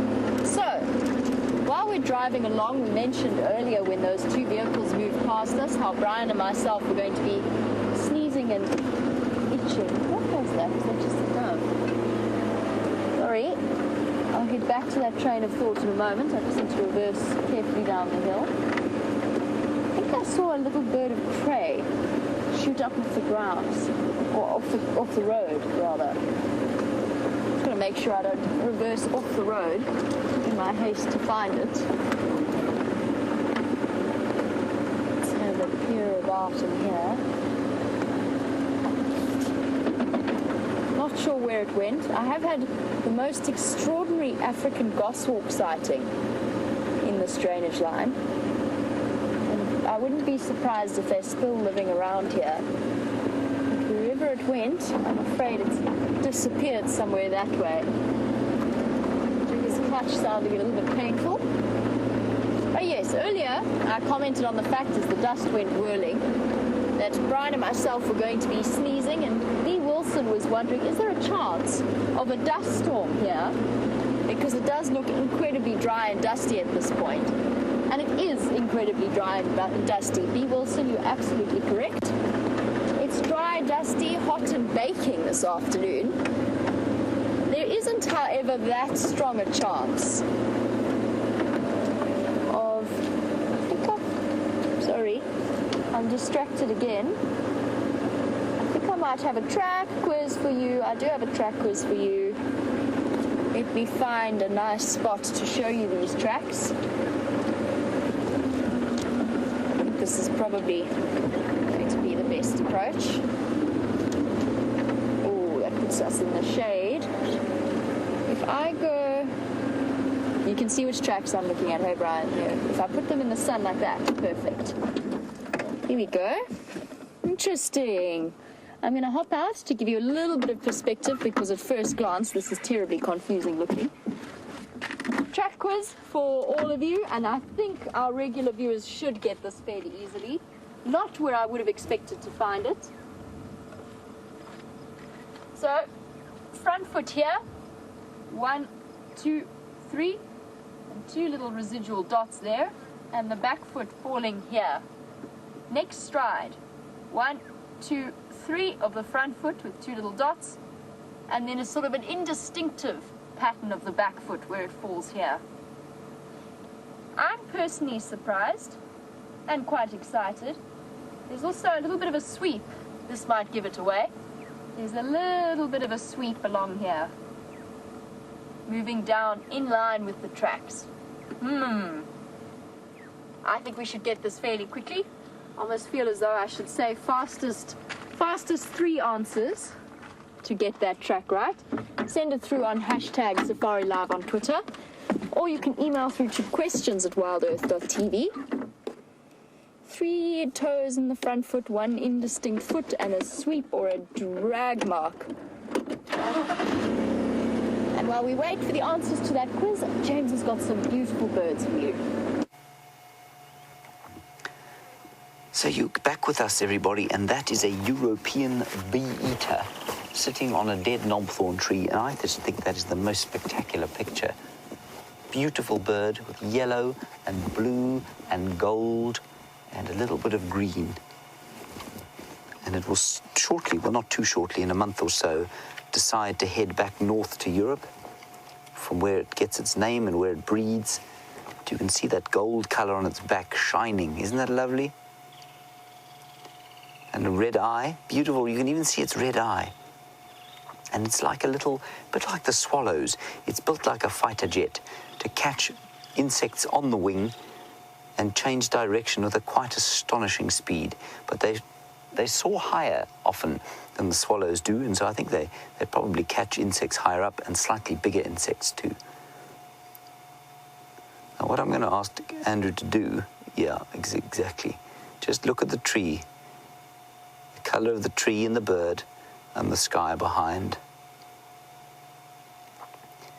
And if that doesn't fill your soul with the sense that something is right in the world, well then, I'm not sure what will. Isn't that beautiful?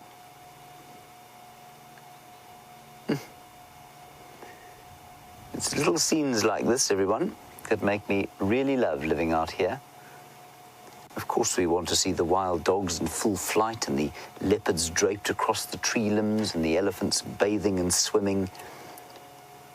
But it's little scenes like this that really touch the heart, I think. Right, on we go.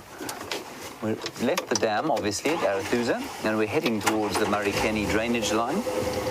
There is some cloud off to the west, but I don't think it's going to do anything to cool us down today. Oh, sorry. Before we continue, Andrew, there's a much larger version of the spider's webs, 2 spiders' webs here. I'm just going to get out here because I'm just interested to see whether the big one that Andrew's looking at now isn't perhaps also being used as a nest by a bird. So Lisa, you were asking about golden orb-web spiders. This, of course, is not a golden orb-web spider, but it is a community nest spider, and there are 2 of them here. Here's the first one. And that's a very small nest there. And I just want to look into the bigger one while you look at the small one, simply because there look to be a bit of a hole in it. And in some of these really big ones, you'll find sunbirds come and nest. But this one, I think, is only, I don't know, it looks like this one's definitely been investigated. It's just full. It's full of little sort of shells, exoskeletons from long devoured invertebrates that have flown or dropped into the nest. So normally, that's a community nest spider, largely made up of a group of fairly vicious female spiders who will regularly eat the males if not enough flies into their nest to eat. But they're totally harmless to people. So for the arachnophobes of you out there, and I'm sure there are a few of you, don't worry, they are totally harmless to human beings. Okay,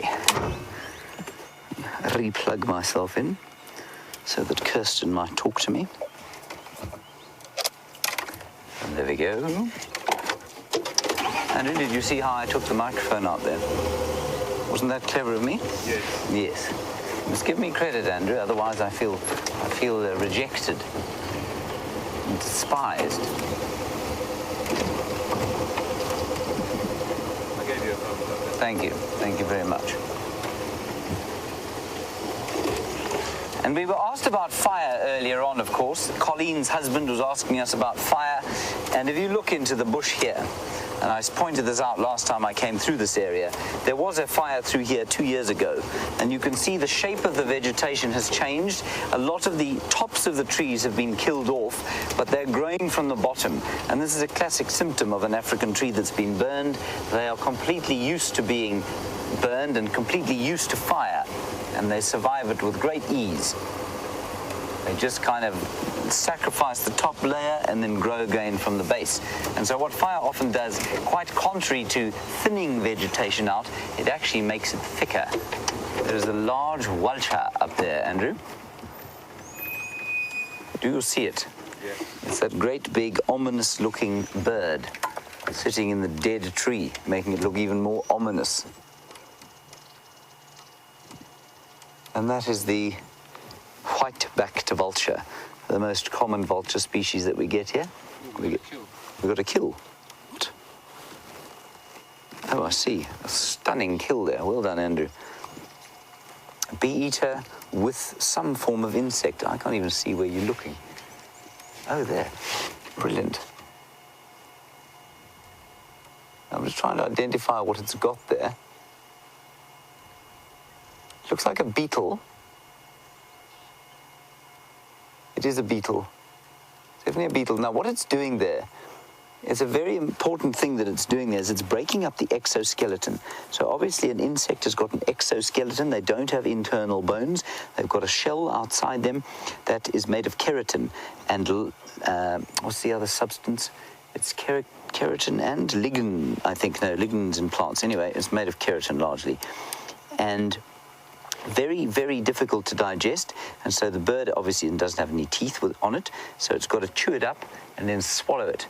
And not chew it up, it's got to smash it up and then swallow it. And that's why it's bashing it against the wood like that, just to kind of break up the exoskeleton and make it more easily digestible.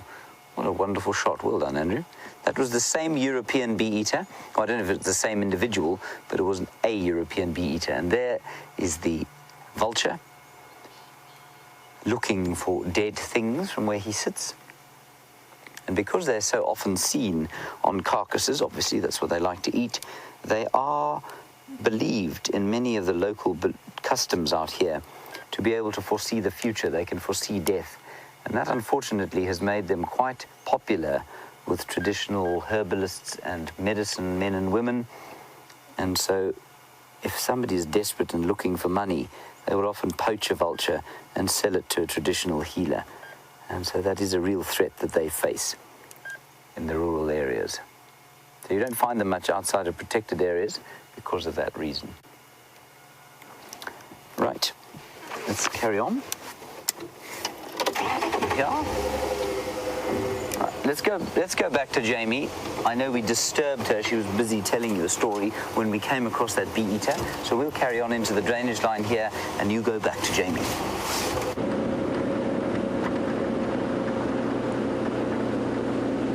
Back to our tracking quiz. It's nice. I was saying to Brian, it's probably one of the best examples of this animal's tracks that I've seen while I've been here. And what's fascinating is that I have reverse tracked, accidentally basically, but reverse tracked this little creature all the way to Buffelshoek boundary opposite Gowrie Cutline, which for those of you familiar with the setup of Djuma and the road network is quite a fair distance. And I almost feel as though I might beg to borrow Brent's camera trap and set it up somewhere around on one of those pathways, see if this animal is walking along them regularly. Something I would love to do, get a view of it, and see if we can capture any pictures. However, there's a couple of you who know what I'm talking about and who have got the answer absolutely correct. And before I go on to that though, I want to just talk about those of you who, the answers that maybe were not entirely correct, and I want to just explain why they're not correct, because it's no good just telling you the right answer without explaining it properly. So the guess about it being a hippo was not actually correct, and the reason why, and maybe it's difficult to get a perspective of scale, which I can completely understand from the perspective of watching the show. The track that I was looking at was about the size of my hand. So the largest part, those 3 toes that we looked at, 3 prominent toes, are about the size of my hand. That's the back track of the animal. And that little indistinct track in the front is the front track. Now, a hippo's track is probably about the size, for a small hippo, of your side dinner plates. It would sort of fit into that. For a larger hippo, for a bull hippo, it would be almost the size of a dinner plate, which you might serve up for a nice large Sunday lunch or celebratory evening. Whatever you might use your plates for.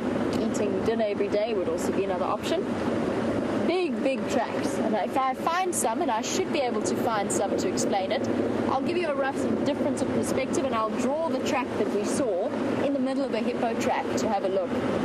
Now, Safari Dean, who I believe has attempted 2 answers, one of which was a honey badger. Safari Dean, that's a close option, and I can completely understand why you guessed that, because as you know, honey badgers have those long, long claws that stick out in the front of the track.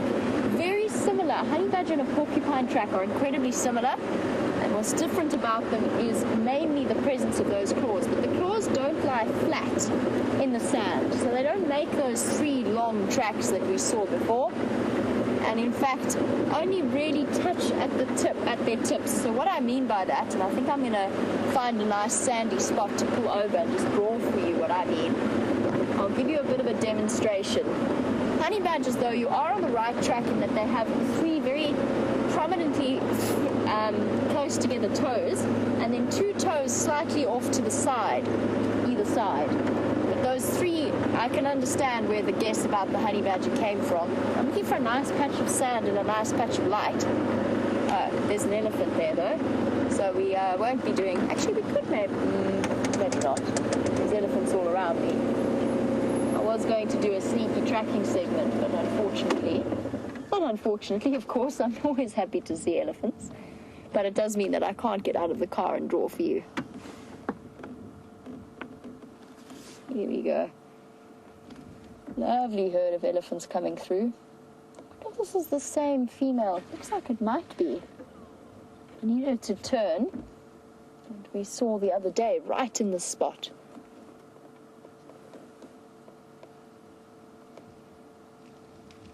It is. It does look like... Does it look like that old female that we saw?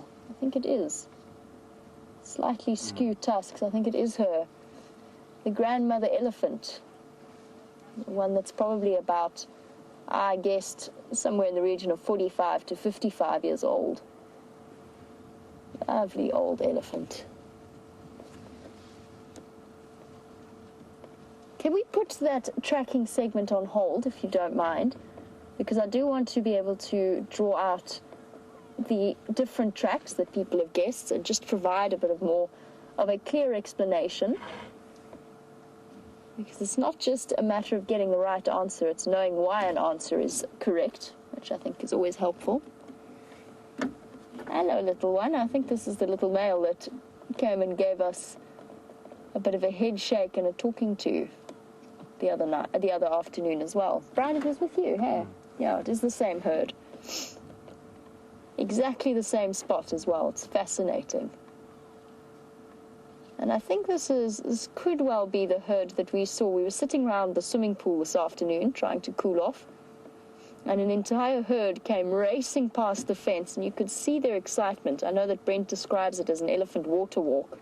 This was a water run towards the Djuma Dam as they sprinted off. I'm going to just go forward ever so slightly so that we've got a better view as this female approaches.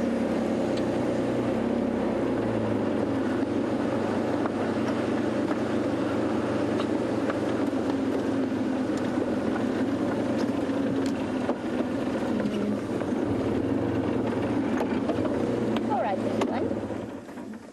It's okay, little one. No problem. Here comes the grand old matriarch behind this little male can only be with that amount of attitude.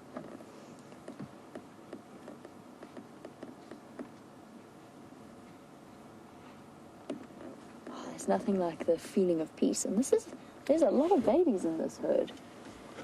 Not young babies, but a lot of youngsters.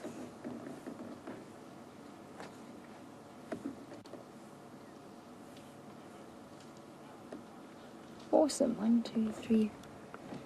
A couple of the herd members crossing in front of us. Here's that female that came and flapped her ears at us the other day. And as I said, this ancient matriarch, Grandmother Ellie, I wouldn't say ancient, but she's definitely seen her fair share of years come and go, with those collapsed temporal regions, her hip bones starting to protrude ever so slightly. Hello, little boy. Are you going to come and be brave and big and scary? Or are you just munching there? Yes, you're very scary. Again, this little one's secreting from his temporal glands, but the rest of the herd is perfectly relaxed. Now he's reaching the teenage years. And there comes a little one at the back. You better hurry to catch up.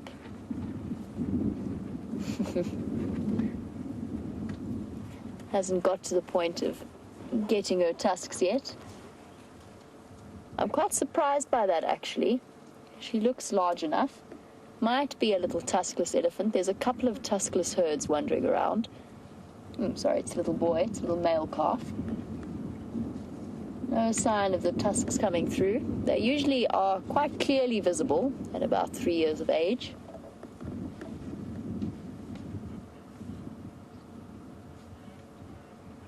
And the whole herd wandering across onto Buffelshoek in search of more water, I imagine. There's something so peaceful about a view like this. A whole elephant herd completely ignoring us, apart from the one little boy, and just going about their afternoon business. You can just imagine how hot it must be being a 1 ton or 1 to up to 6 ton elephant. How discomforting that would be without those magnificent air conditioning units that are their flapping ears, built to cool down a gargantuan creature. And of course, the larger the volume, the smaller the surface area to volume ratio, and the harder it is for them to either gain heat or lose heat.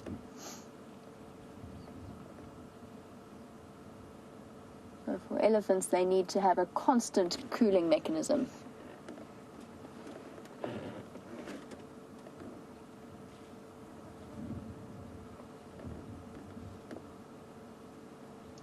We've had a wonderful elephant afternoon. James with those bulls at Arathusa Dam, and us with the breeding herd. And we've spoken before about the elephants being a bit more stressed out, a little bit more harassed by the large males in the area.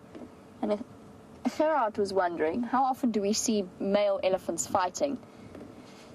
It depends how seriously you mean. If you mean a serious conflict, and that does occasionally occur, particularly between two large bulls when they can't agree on who has access to the female, that's a fairly unusual situation. Almost inevitably, the younger males will give way to the older, more sizable male elephants.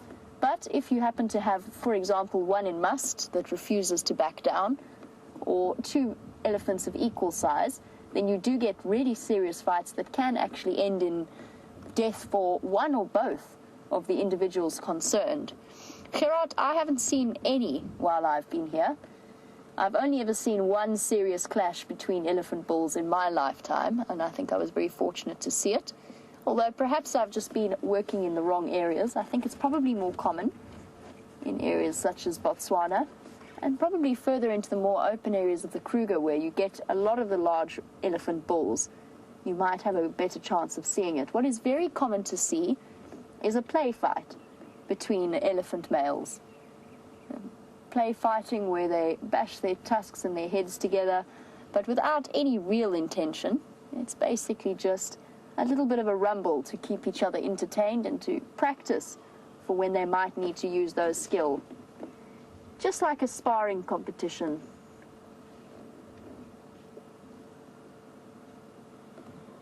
Our elephants are moving on to Buffelshoek, and James has got an interesting water bird to show you while I head across to Sydney's Dam.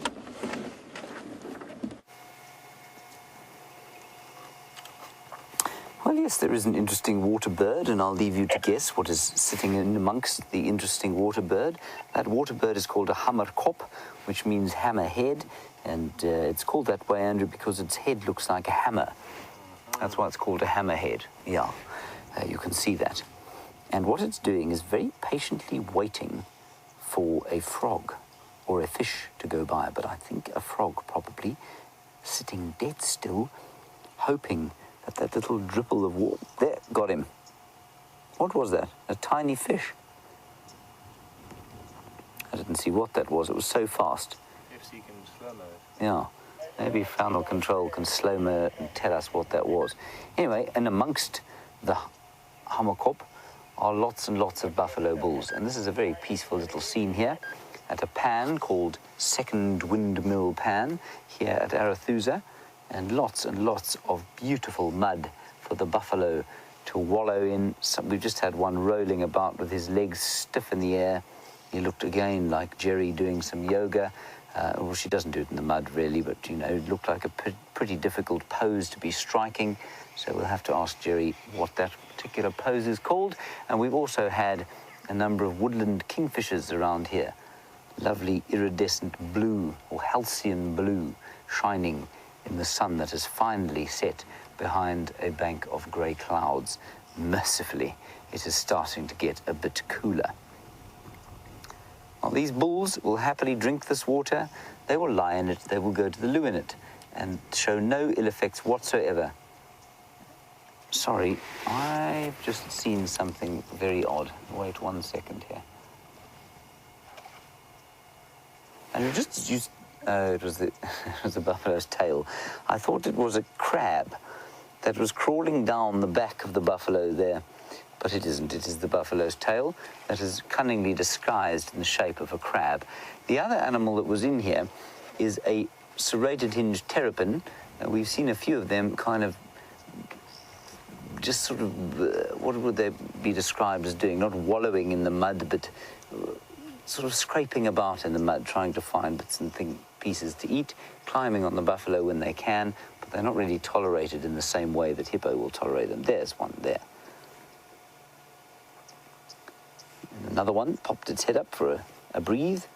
Now, of course, the serrated hinged terrapin, much like a turtle, is an air-breathing animal. It cannot breathe under the water. They are reptiles, and therefore they must breathe clean, open air.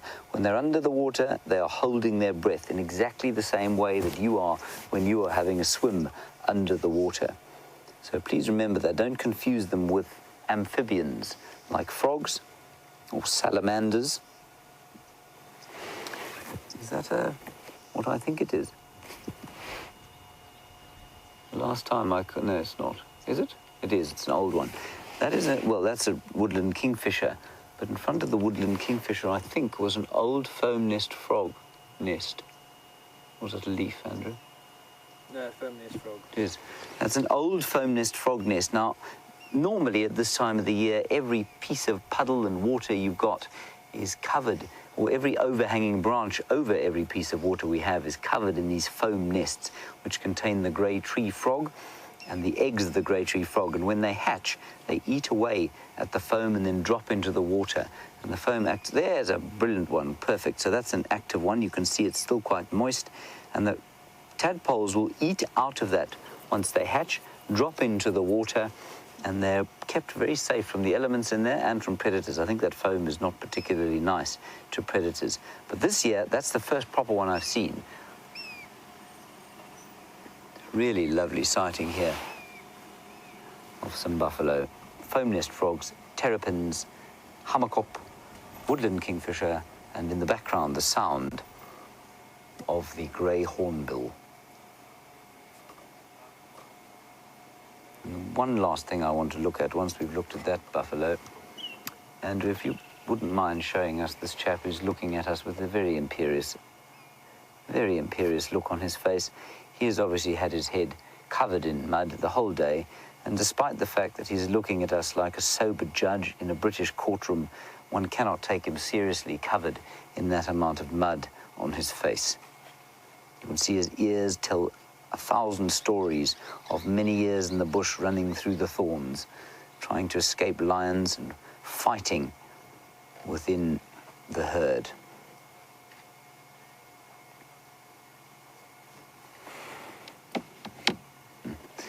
Gerda, an interesting question. Oh, there's a rubbing post. So that these, in fact, there are quite a few of them around here. All these stumps will have been rubbed smooth by the buffalo and the warthogs and the rhino that come through here and rub themselves and scratch away the itches and then walk away. And some of them are polished, totally smooth. Gerda, you want to know about making eye contact and whether animals are aggressive or not when you make eye contact with them. As far as I know, Gerda, certainly no animal out here has ever become aggressive to me because I've looked at it in the eye. And I've looked at them all in the eye very often. I think that that comes from... There are some monkeys behind us. I'm just...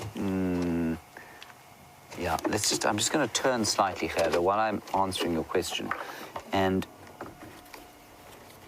the only animal that I can imagine it maybe perhaps making a difference to would be for example, a wild dog, simply because the only domestic animal that I know of that reacts to eye contact is a dog. I don't know that cats do it, and certainly I rode horses for many years, and no horse I ever rode responded to eye contact. So I think it's probably just about only the domestic canids that do it, perhaps wolves, maybe wild dogs, but certainly not a buffalo. And there are some monkeys. I don't mean in the car, of course. I mean in the tree there. The little baby monkey, see? With his mum. Having a suckle. It always amazes me, you know, when I watch wildlife with little ones, especially closely related ones to us, like the monkeys, and the lack of fuss shown for offspring is amazing. You know, human beings, when they have babies these days, especially if they're in cities and in the Western world, they've got to buy thousands of different gedunte, which is a nice Afrikaans word that doesn't have an English equivalent. It just basically means stuff. Thousands of rands and dollars worth of things to keep this child okay, things to go in the car, things to go for a walk, things to go for a run, things to carry its nappies in, different kinds of things to feed it, different attachments to the body, carried on the front, carried on the back, carried on your head. A monkey or an impala, they just don't have that issue. There's a big herd of buffalo coming in here now, a breeding herd coming in. So I think we'll stay right where we are while they come in. And, you know, that monkey just, you know, when the baby wants to feed, it feeds. And when the mother wants to move, the baby jumps on the front and off they move. There's no question of taking 45 minutes to pack a nappy bag, get the car seat in the car, pack a bootload of toys before you can move off to possibly have a bite to eat other than in your own kitchen.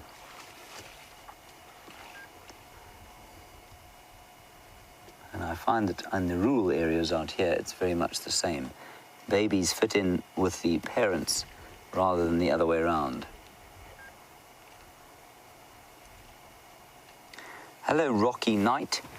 I think I'm hearing your question correctly. We don't have a great deal of signal here with the final control, but you want to know, you think you've never seen this pan before and you want to know where it is.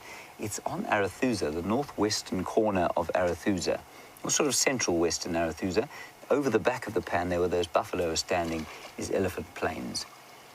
So we're right on the western edges of our traversing area. And we do come here, we come past here quite a lot, and sometimes there are buffalo in here and sometimes there aren't. But because the signal can be a bit dodgy in this area, and this is something really fun happening here, we don't normally stop.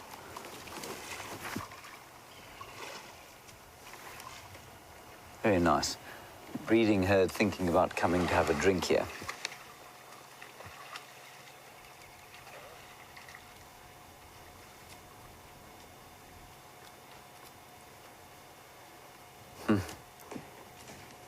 Now, Gilly in Wisconsin, you have been surprised on the chat because none of you have ever heard crabs mentioned on Drive before. We do get freshwater crabs here, Gilly, and I actually learned that from, of course, one of the great experts in the small things that we find out here, and that was Mark, who used to present for WildEarth. And he found, well, it was through him that I didn't actually work with him, but he found a crab's nest at Djuma. And he showed Scott, and Scott in turn showed me. So you will find freshwater crabs in and around these little pans, but they're very difficult to see. This herd of buffalo is quite nervous of these bulls, I think. And Andrew, just look here quickly. Sorry, there's a rubbing going on. You can see, you can see why these posts have been rubbed so perfectly smooth. That one has very clearly got a deeply injured or deeply itchy undercarriage, and his friend, for the sake of his privacy, is standing between the camera and him. I think that's very kind indeed. He knew precisely that the camera was going to be on him, and so he got in the way of it for his friend.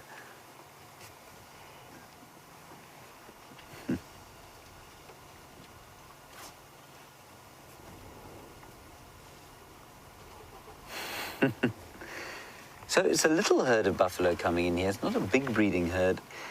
And the last 4 or 5 breeding herds I've seen have been this big. They've been tiny. Well, other than the big one, about 250 I saw yesterday morning, or 2 mornings ago. I can't remember when it was now. And I wonder if it hasn't because they've been split up by lions that have been chasing them around the place. It might just be because they're focusing on these tiny bodies of water.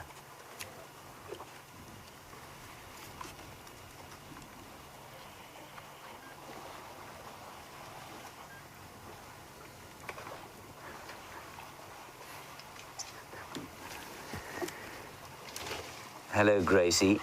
You've joined us again, and you want to know if that little monkey over there, if I think that monkey would like to sit on my head and drive around the bush. Gracie, I'm very sure that that little monkey would like nothing less than sitting on my head and driving around the bush. They're very scared of people, you know. And I know that you've probably seen a few things on TV where monkeys will sit on people's shoulders or sit on their heads. A wild monkey like that would be very, very scared of me or all people. Right, we were looking at some beautiful European bee-eaters earlier. My favorite bee-eater now with Jamie, the red version. I know that you were looking at the European bee-eaters with James earlier. Here we have the strikingly coloured carmine bee-eater. A day before Valentine's Day, an early Valentine's gift for you all. I present to you one of the pinkest birds you can find. And I think tomorrow, when Brent and myself are on drive in the morning, for you it will be just before Valentine's Day, for us it will be the start of Valentine's Day. I think I shall challenge him for the first person to be able to find a carmine bee-eater, and that person wins Valentine's Day. Because, as with all days, Valentine's Day must have some degree of competition to it. But there you go, one of our latest arrivals, a late arriving migratory species, much longer, thinner tails than most of the other bee-eaters. And they really are extraordinary looking birds. That you can see where the carmine comes from. That bright pink and red, and even in the setting sun, it highlights it even more. And they come through. Some of them, interestingly, some carmine bee-eaters breed here and some do not, which is quite fascinating to me. They breed in both where they migrate from and down to here. And off he goes in search of insect prey. I'll go forward a little bit. That shape of the tail is so interesting. It's got going to be joined by a friend, I think, and it looks like it might be a European. Let's see who we've got here. Oh, no, wait, we're going back again. Where are we going? Which way are we going? Oh, we're going back to the dead tree. Thank you, bee-eater.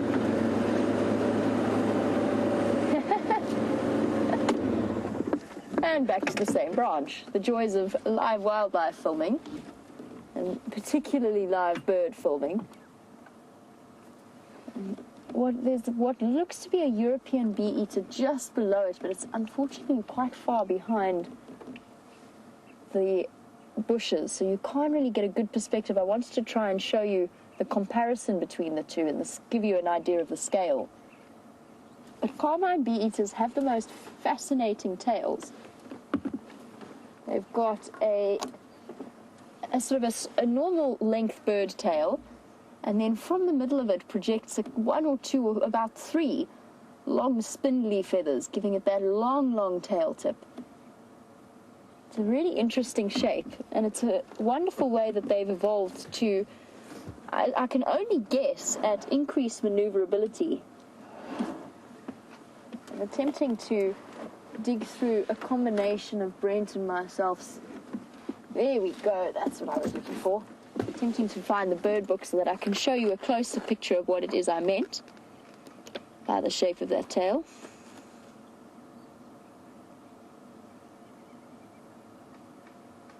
Really beautiful bird.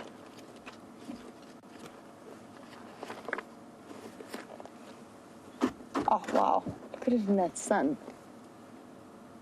And like all bee eaters, as their name suggests, and that long curved bill gives away, specialized insect catchers, and it's very, very common to see them whip a bee or a stinging wasp out of midair, and they land on a branch like this one and slam their beak repeatedly and essentially beat away the sting of the insect before they swallow it.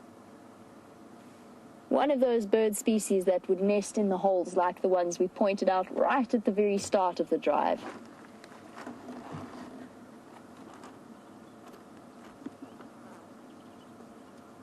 Awesome. I just want to show you a quick picture of our carmine bee eater's tail so that you can get a bit of a perspective on what I mean about it. There you go. That incredible tail.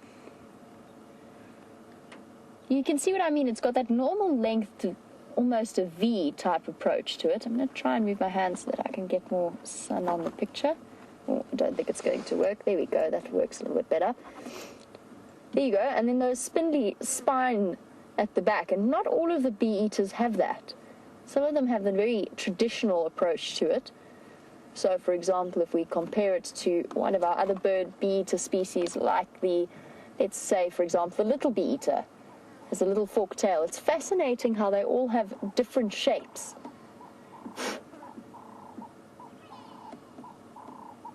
Really interesting. And we probably get about, we commonly see, I would say, about 4 or 5 different species here. The most common are the carmine, the white-fronted, which is this individual here, the little bee eater that I just showed you, and then right at the bottom, the European bee eater. So 4 that we would commonly see. But there's so many different bee eater species throughout South Africa, or throughout Africa, I mean, that you could get to see, all with those bright colors, just in different combinations with the different colors. Now, my next plan of attack, since Sydney's dam was completely quiet, is to move on towards the hyena den. Since I'm going on leave tomorrow afternoon, I think it's only fair that I get to spend a little bit more time with one of my favorite predators before they decide to, in case they decide to move the den while I'm away. And just to finish off the topic of conversation and the birds, Matthew, who is 9 years old, would like to know what bird species, or if there are any bird species, that would eat a scorpion. And Matthew, that bee eater is a good example of one that might. Now bear in mind, what on earth has this squirrel got on the back of its... Oh, it's just funny fluff. Looks very strange. I think it's actually a squirrel with a broken tail. Where's it dashed off to? There he's hiding. Grabbed something on his way past us, but its tail was hanging in a very strange way. Sorry, Matthew, I'll be with you in 1 second. Nibbling on whatever particular grass seed he happened to grab.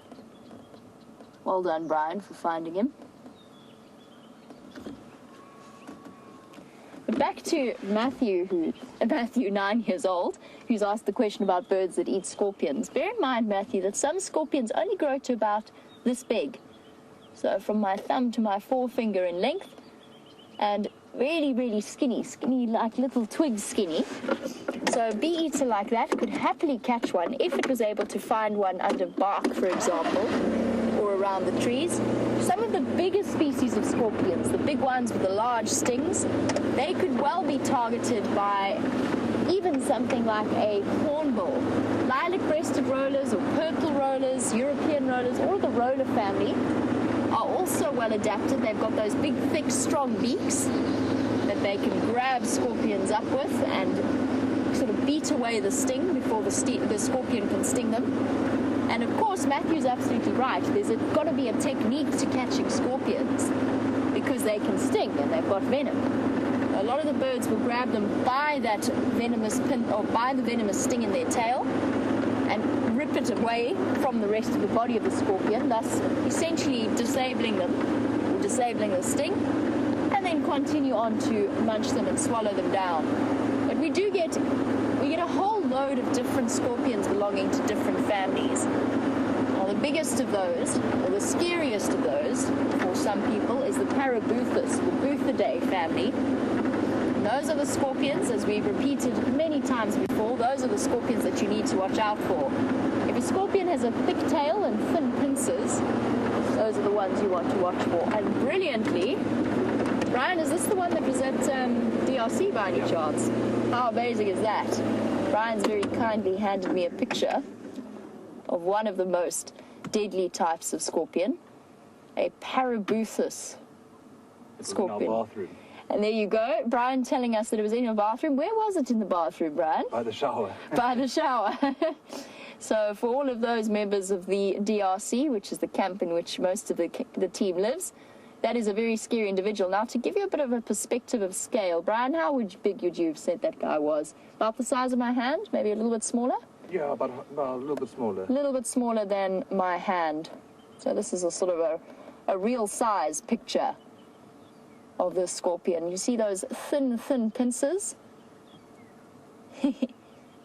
Thin pincers. Oh, we keep it alight.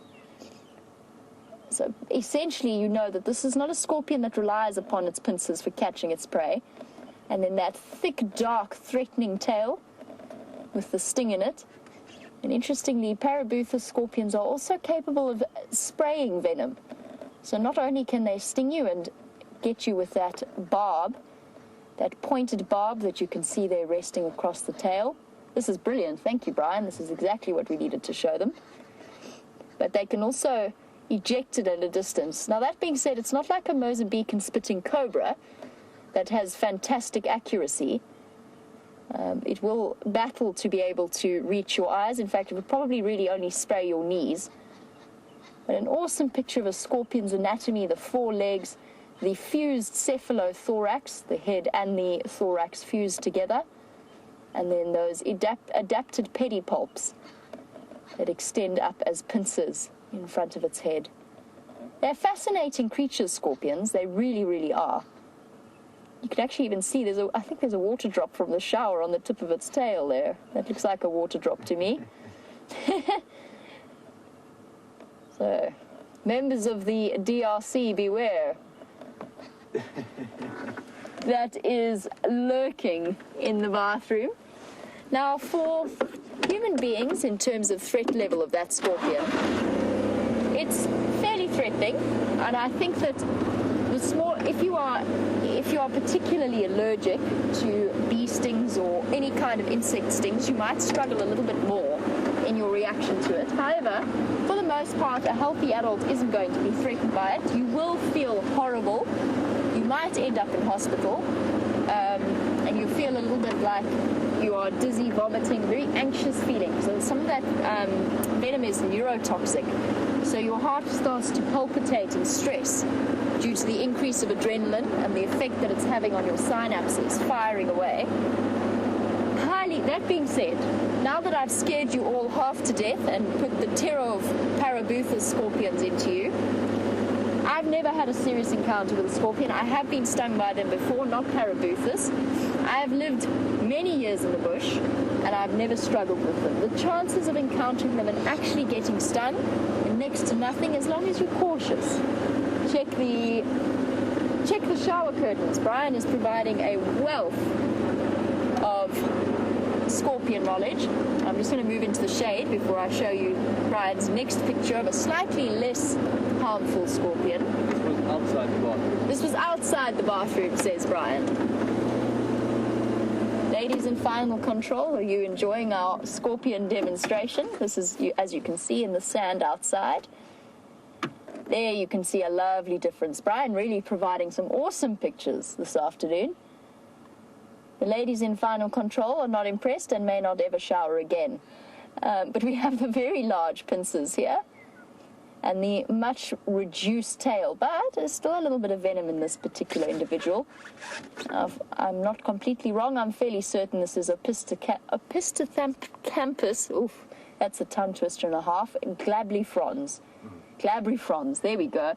There we go. That was the mangling of the Latin name of this scorpion. Opisthocampus glabrifrons. Quite a nice, relaxed little scorpion. Doesn't often sting. It's not aggressive. It would still hurt. It would hurt like a bee sting would hurt.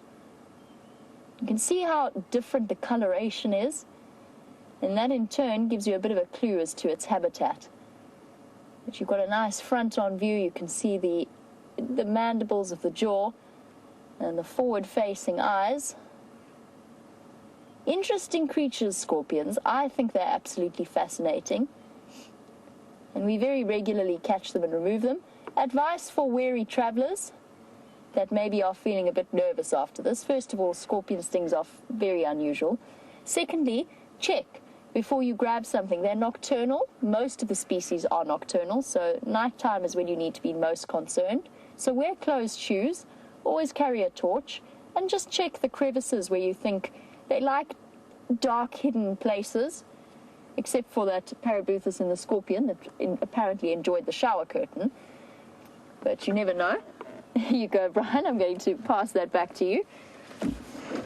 And then the other big place where people get stung by scorpions fairly regularly is wood piles. If you go to put a pile of wood on the fire, be aware that that is one of the main habitats of scorpions. They like to live in the cracks of bark, underneath parts of the bark. That is where they like to spend the daytime. So if you reach forward and grab a piece of log to throw on a fire without thinking, first of all, you might burn that poor scorpion alive. I always like to tap my wood on the ground when I collect it to make sure I've chased away any insects or unsuspecting scorpions. But also just be aware of where you put your hands. Carry a torch, carry a headlamp.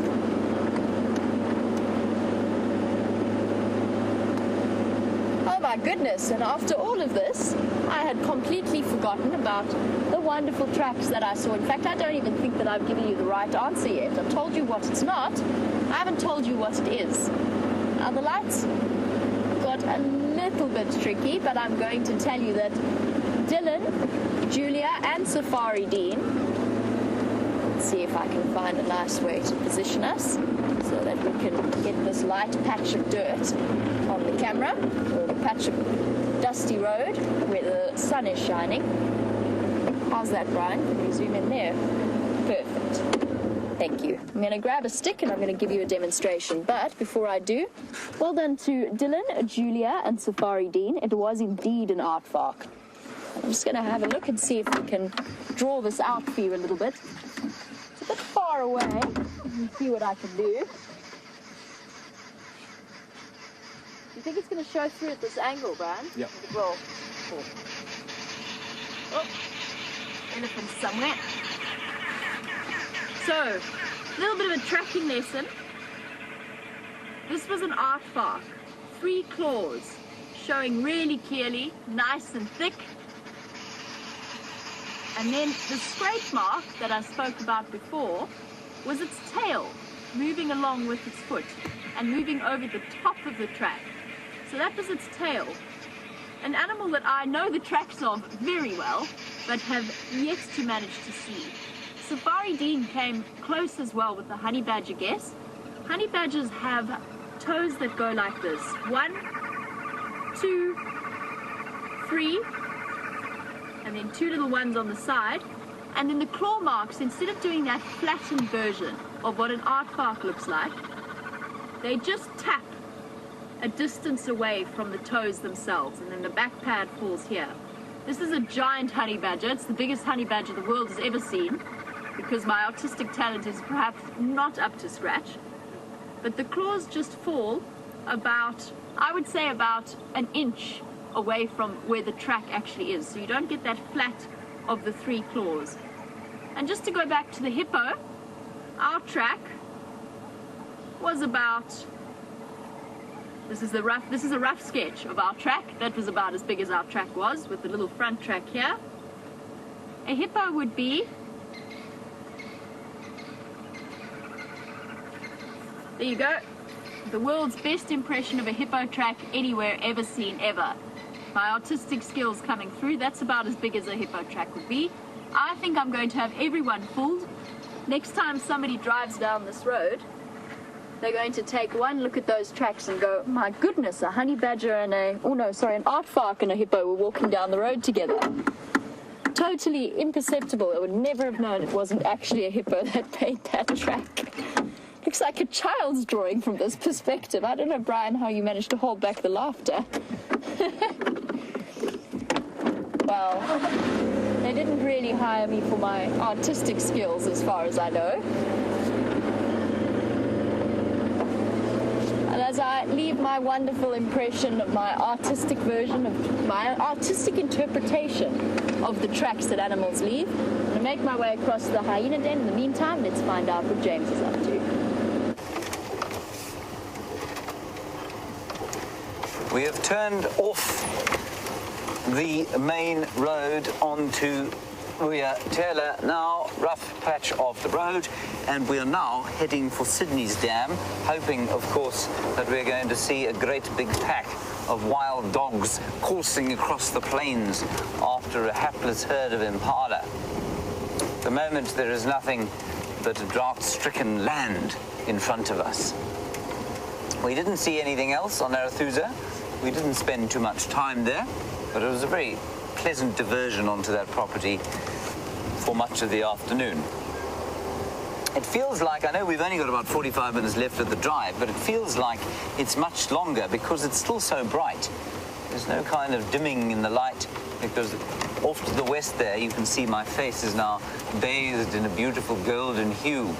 Off to the west there, of course, the light is still undiffused by any clouds. And I can't see anything, Andrew, because I stared straight at the sun.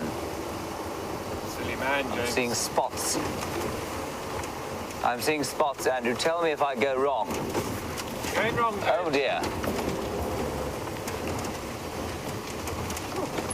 Phew.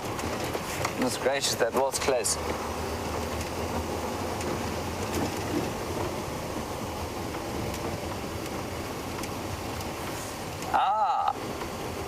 Now, I like this question from Mr. Tuvox. Hello, Mr. Tuvox. Interesting name, that, Mr. Tuvox. You want to know about jackals, the other canid that we get here. The one being the wild dog, the other being the jackal. And do we get them here? Well, we do sometimes. And it's an abiding mystery to me why we don't get more of them.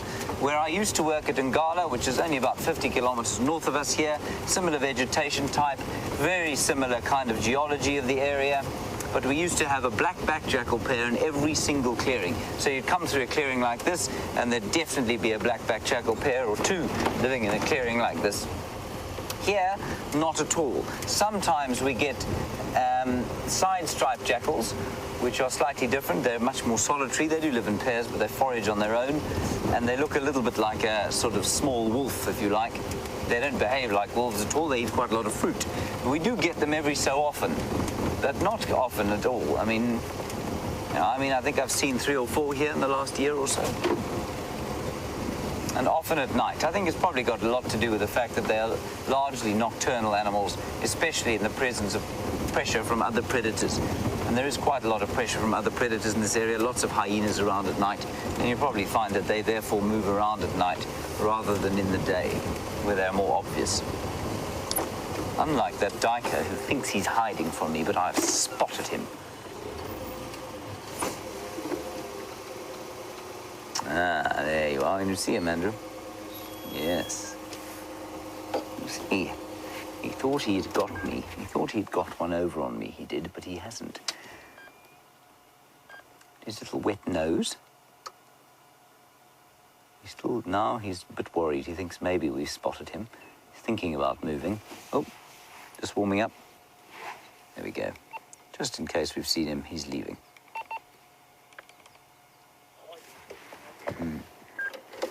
Good. Now, their much smaller relative is the steenbok, and they're found in great abundance around here.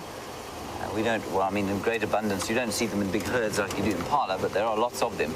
And they will thrive in this sort of situation. They don't mind the drought at all. They're almost completely water independent, believe it or not. And in some areas, they live, parts of Namibia, for example, they won't go and drink anything for probably weeks at a time. They derive all the moisture they need from the food that they eat, highly efficient digestive system, very effective kidneys at filtering out the water so that they don't waste water on urine. They will be absolutely fine. There's a buffalo just ahead of us. You may just see his dark shape moving north into the woodland there. We're not going to stop for him, just because we've seen lots of his friends. And lovely sky. I mean, that's spectacular. Very nice, Andrew. That's very artistic of you.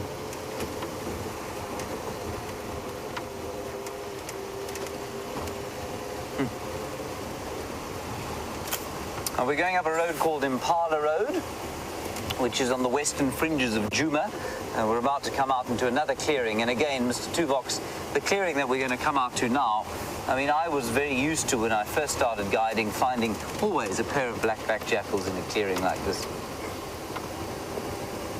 I don't know if you've ever seen jackal pups, but they're definitely some of the cutest things you can ever hope to see out here. Typical kind of dog pups, very inquisitive, very playful.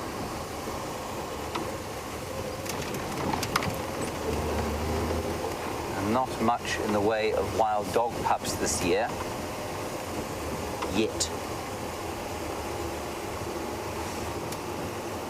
So here is the clearing. Beautiful sunset coming as we drive.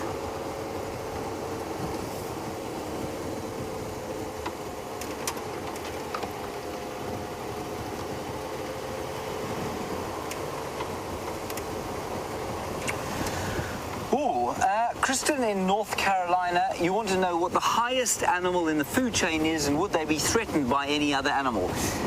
It's not so much a food chain as it is a food network, Kristen. I think that's the best way to describe it. So top of the predator hierarchy would be lions. Nothing eats lions except sometimes other lions.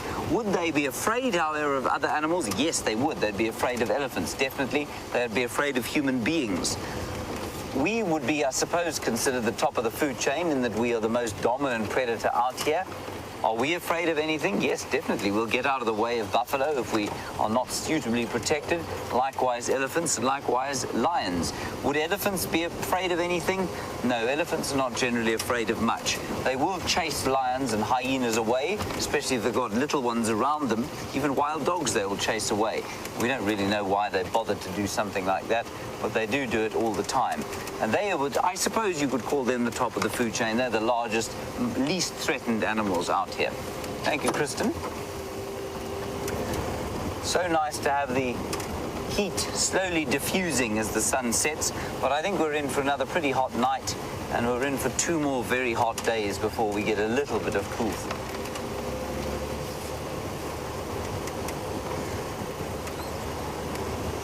Katrina, very nice question. I talked about canids, and you want to know there's a difference between a canine and a canid. No, there isn't. A canid, a canine would be,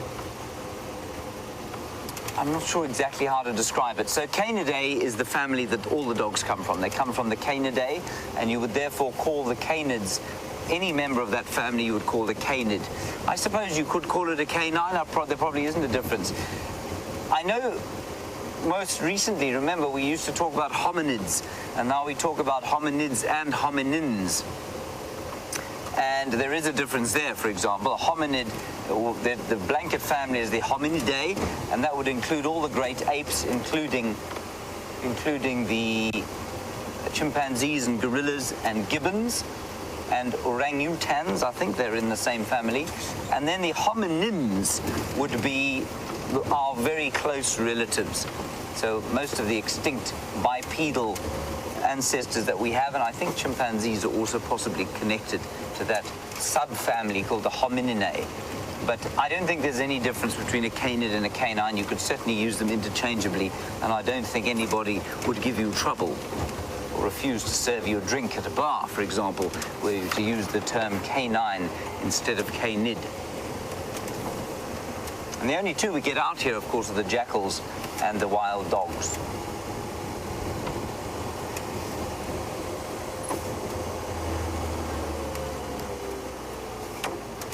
I was talking about wild dog puppies, and I said we hadn't seen many this year. Well, of course we haven't. It's much too early in the year, and that dovetails quite nicely into Debbie in Vancouver's question about whether they breed every year or not. They do, Debbie. They will normally breed in the wintertime. They will probably mate around May, give birth in the middle of July, 70-day gestation periods, so very short. We're just going past these impala as we head towards Sydney's Dam, and that, of course, is because the vegetation, well, this looks like winter vegetation now. It's excellent hunting time for impala, at least for wild dogs. They love this kind of vegetation because they can course across it. There's no long grass to get in their way. There are few leaves on the trees, and that's why they normally breed in the wintertime, as opposed to when most of the herbivores will breed exactly opposite in the middle of the summer. Now, that's not to say that it's impossible for wild dogs to breed at other times of year, and it might be interesting to see whether perhaps, given the state of things at the moment, they don't breed early this year. It'll be very interesting to see. There are some elephants at Sydney's Dam. How surprising. I'm being sarcastic, of course. I'm not surprised in the least. And I'm hopefully going to see my friend the crocodile, which nobody believes me about. Everybody's very suspicious that I saw a hippopotamus and not a crocodile. Andrew, what do you think? In fact, don't say.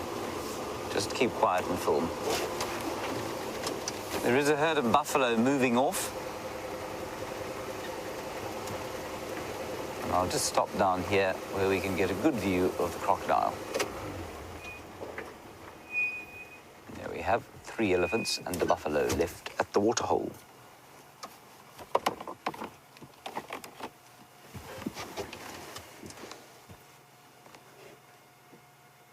Lovely. I don't see any hippopotami at this stage. Very nice little scene there. And the elephants will enjoy this water more than they will most of the small pan water, simply because the amount of dung in it is slightly diluted.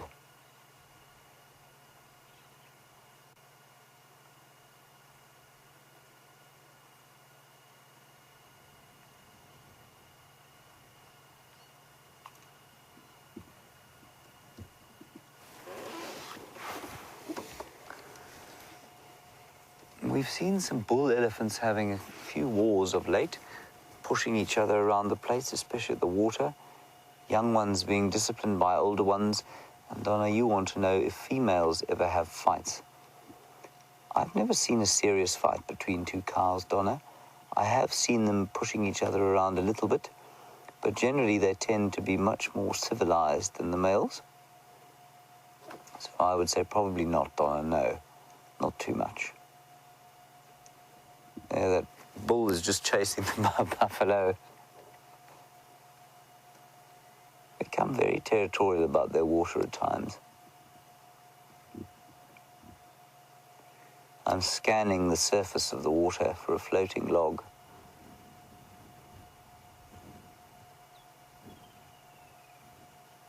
I don't see any hippos at the moment.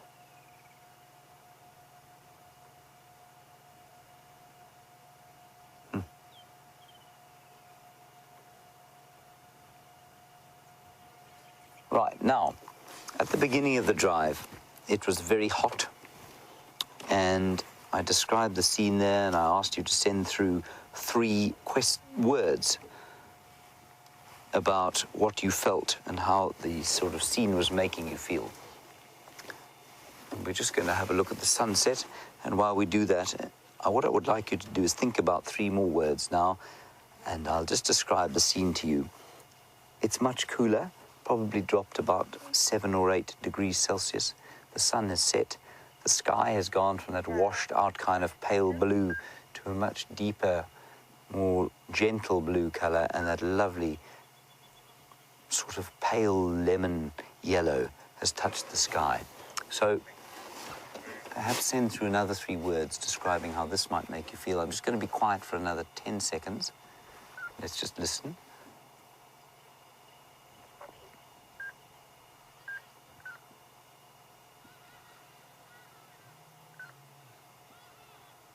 Here's some hardy dogs.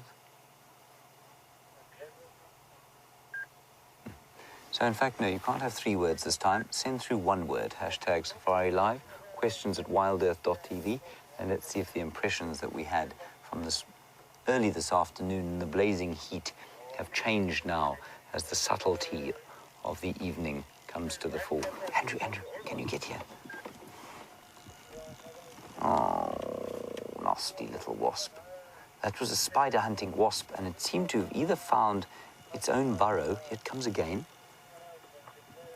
or it thinks there's a spider in there. That looks like a scorpion hole to me, though. Possibly looking in there for a scorpion or a spider. Well, it would be definitely looking for a spider. Anyway, Susan, in New York, you wanted to know about whether or not female elephants will give birth after the age of 45. Yes, they will. Andrew is now following the spider hunting wasp. Maybe that was a bad idea. And the answer is yes, they do give birth until the day they die, pretty much. Right. Well, that's probably not true. They probably have 5 years without giving birth. Let's go across to Jamie. She's with the hyenas. That's you.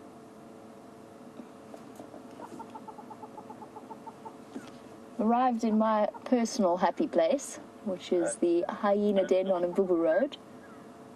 And look who has popped out to explore its surroundings. One of the newest additions to our hyena clan. Oh, I'm getting involved. Awesome. Already tackling the older cousins.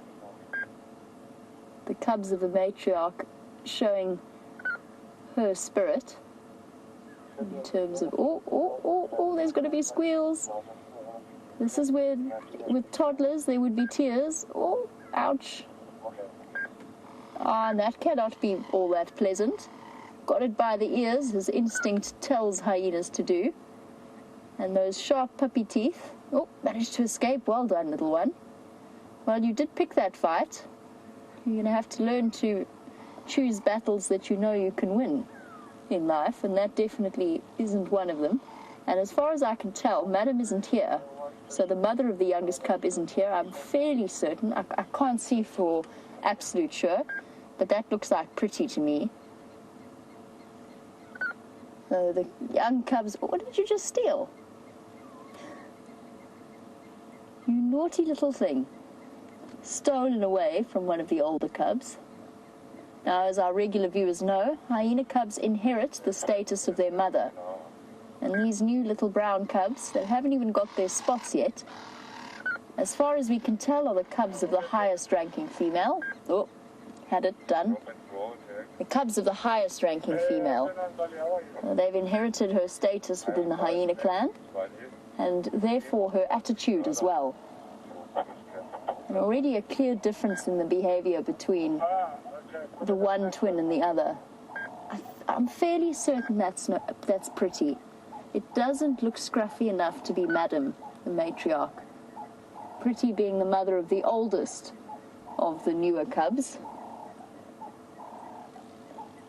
But there does appear to be another cub hiding there. I can see an ear suckling, so maybe I've got the identity wrong of that hyena. I don't think so, though. Might be that it's just November feeding that side. Hello. You back for more? You're very brave, because Mom's not around to hear your squeaks. Maybe she is. She might be. Just where we can't see her. And this, I think, is the most playful I've seen this brand new cub. There's 2 of them, of the same age. Are you going to climb a tree now, little one? The thing I love about hyena cubs is their front legs are so much more developed than their back legs. So every now and again there's a bit of a collapse. as their knees give in. They haven't quite got the same level of muscle strength. Sitting down for a brief rest, off to torment one of the December twins. And of course, all of this play for predators, whether they be leopard cubs, lion cubs, or hyena cubs, is essential in the building up of the coordination that they will need. Whoop, there you go, you see what I mean? Bit of a speed wobble and a power slide there. Yes, you. Irresistible. I challenge anyone who watches our show who came with a preconception of hyenas being horrible, smelly, evil creatures to not be able to see the cubs as unbelievably cute. It's definitely November feeding there with Pretty, being distracted by one of the December twins, plus this new bundle of trouble. The ever-tolerant mothers of the hyena den enjoying their time here.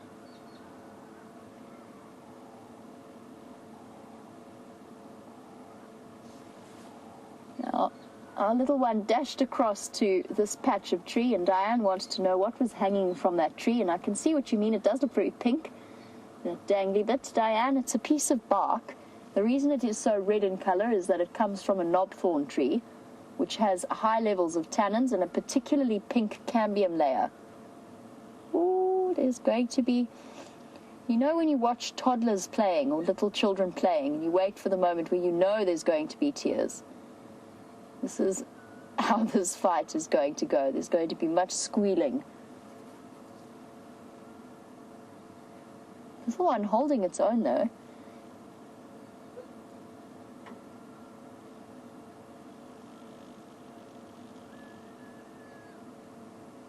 There we go. November with a clear size difference. Already far bigger than his younger cousins. You've got a perfect example here of 3 sets of age groups born somewhere, or at least a first appearance around November, then December, and then late January. So essentially a month's difference between each of our different age sets that we've got here.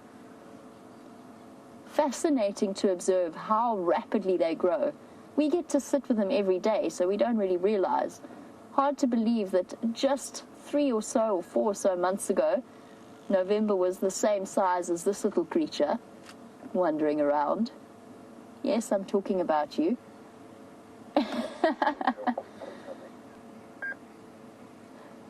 Endless playfulness, and one very patient mom, who I believe is one of the most attractive adult hyenas that we have. Oh, you're getting so brave. Scrambling up the den site, you're going to fall down.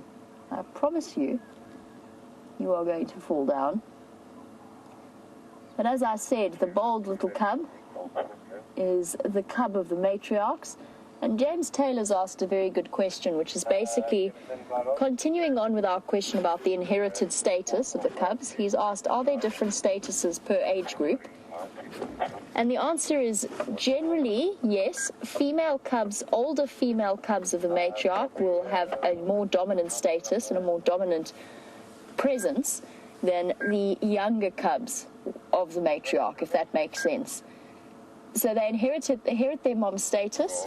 For example, this little one, I might have bitten off more than I can chew here in determining which adult or which sub-adult this is. But it would either be Bella, I don't think so though, I think it might be June, already so grown up.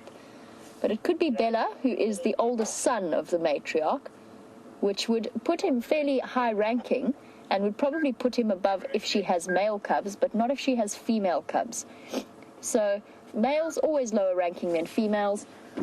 It's a bit of a tricky one, James, and the reason I say that, and I'm not sure which female this is, I think, let's see if I can see her right ear. Come on, girl, turn for me. I'm just staying in the position that I'm at just because there is hello. Ah, there's the... Is this the matriarch sitting up there? I was about to say I'm staying in this position, but I've changed my mind. Hyena dens keep you guessing. That looks like the matriarch to me, all of those nicks and cuts in the ears. That would explain where the other cub is, the other dark-coloured cub. It's probably feeding. James Taylor, just to finish off my answer to that question, people who've been studying hyenas for 30, 40, 50 odd years and observing the dynamics of their clans still don't have all of the answers, and it differs from place to place where studies have been conducted. So a study might bring back a comprehensive and conclusive report on the way in which hierarchy works in the eastern areas of Africa or the desert areas of Africa. That doesn't necessarily, it applies in exactly the same way to these little chaps. Oh.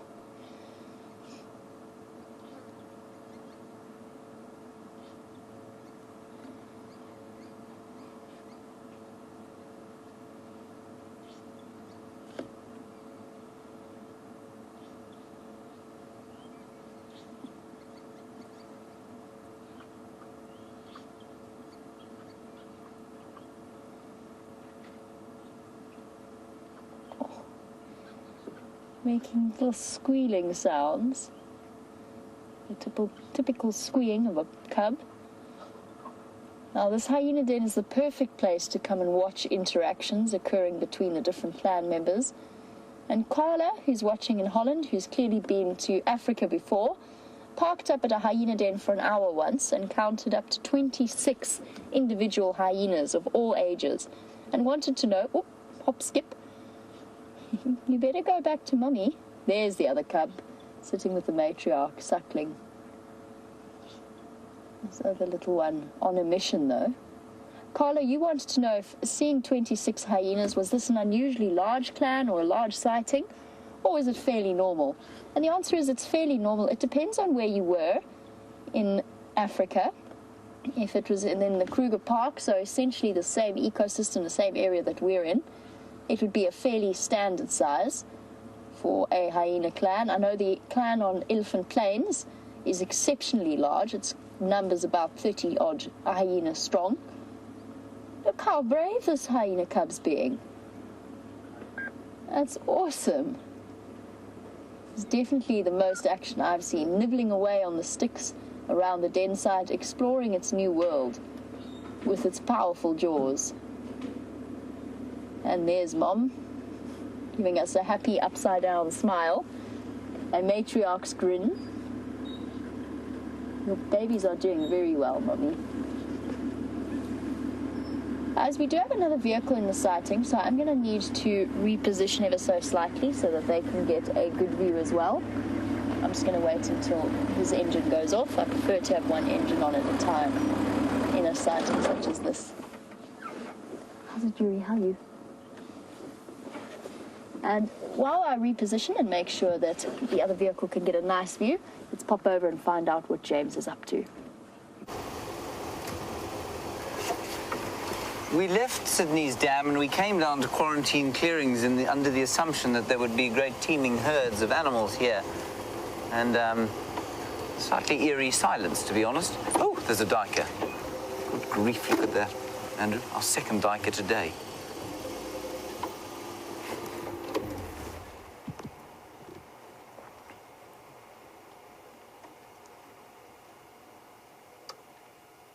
There he goes.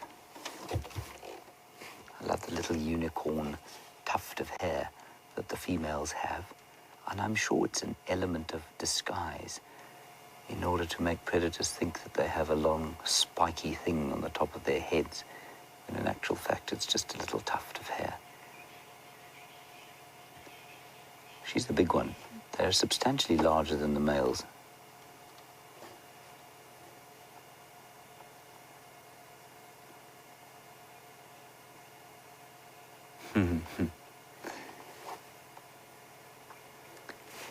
Bridget Bird, your one word for that beautiful sunset scene that we had at Sydney's Dam was envy. Well, Bridget, I'm sorry about that, but I suppose it's half a good thing and half a bad thing. But I can know exactly what you mean. It's what I used to feel when I lived in the city. Just twitching the flies off there. Andrew, don't you wish you could do that with your legs? Eh? rather than slapping them and then spraying DDT on them and basically choking out the atmosphere around the car. I wish you could do that as well.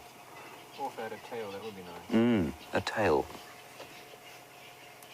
Well, perhaps one day they'll invent a way to attach a tail to a human being's sacrum.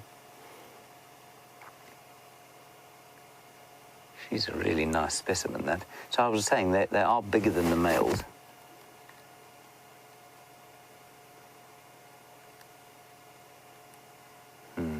That's nice. Clown Sharon, or peace and connection.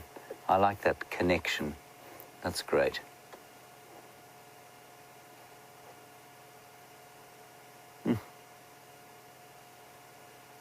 What a picture, hey?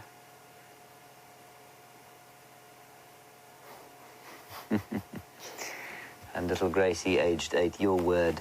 If I can take, you've given 3, but I'm just going to use the 1. You said magical, and I think magical is a very, very good word for the place that we live in here. It is truly magical.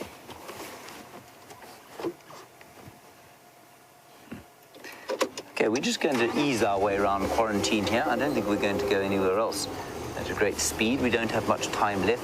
Light is a-fading. The moon is a-risen. There's the moon. Slightly more than the sliver it was last night. Stunning colours. Andrew, do you want me to stop? No, it's okay. I got it. Ah. Andrew's very skilled, you see. He's not afraid to shoot the moon out while we're moving.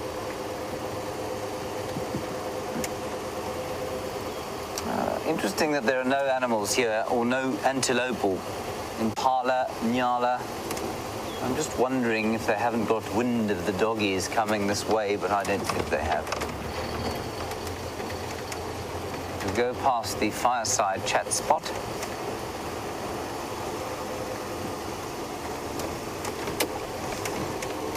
Now, I love getting questions about the unusual animals here. And of course, when we talk about animals, often people think about mammals only. They don't think that birds and indeed insects are animals as well. And Dolly, you want to know about ladybirds. Do we get them here? We do get ladybirds here. We get various species of them. There we go. Get various species of ladybird here. Some of them are exotic, actually, and some of them sort of invasive, but many indigenous species of ladybird or ladybug. Beautiful, beautiful things. Not so many this season, of course, simply because we don't have a lot of water around, not a lot of flowers for them to eat, probably not a lot of aphids for them to eat, sorry.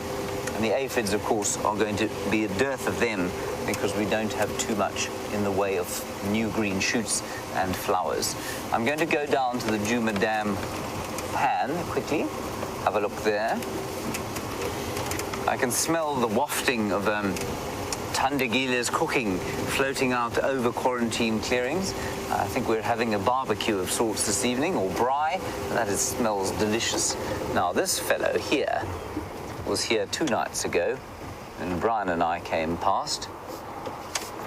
In fact, that was last night. Hello? Have you moved? Not. Oh, just a comfortable spot. Yes, well, fair enough. It does look quite nice there. Chewing his cud, missing his horn. You can see it's getting dark now.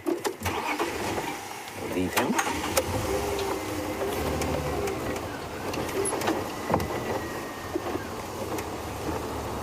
And ease gently down towards the pan.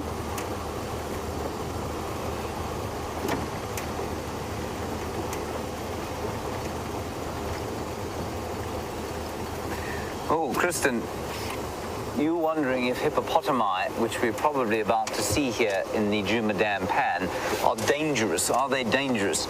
Kristen, no animal out here is dangerous unless it is provoked. Hippo are considered dangerous or potentially dangerous because they can be easily threatened.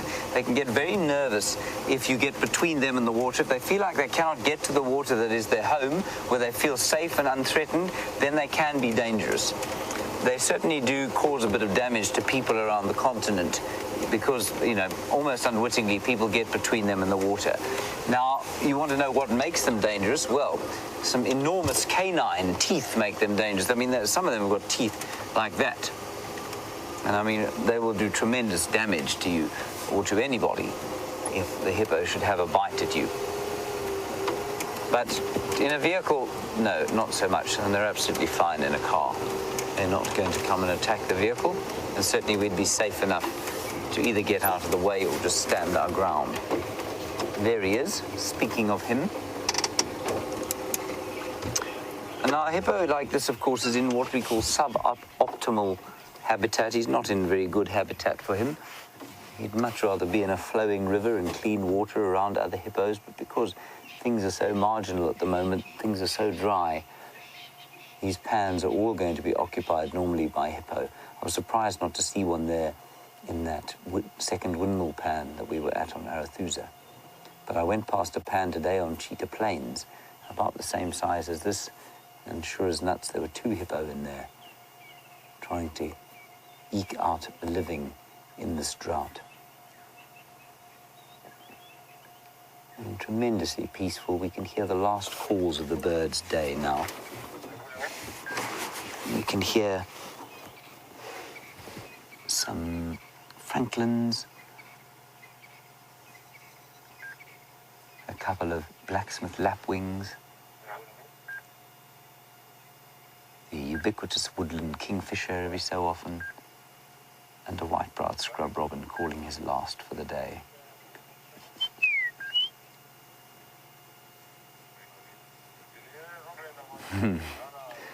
And we were talking about ladybirds and ladybugs just now. And James Taylor, you want to know if we get stink bugs here? Yes, we get some very nasty stink bugs here.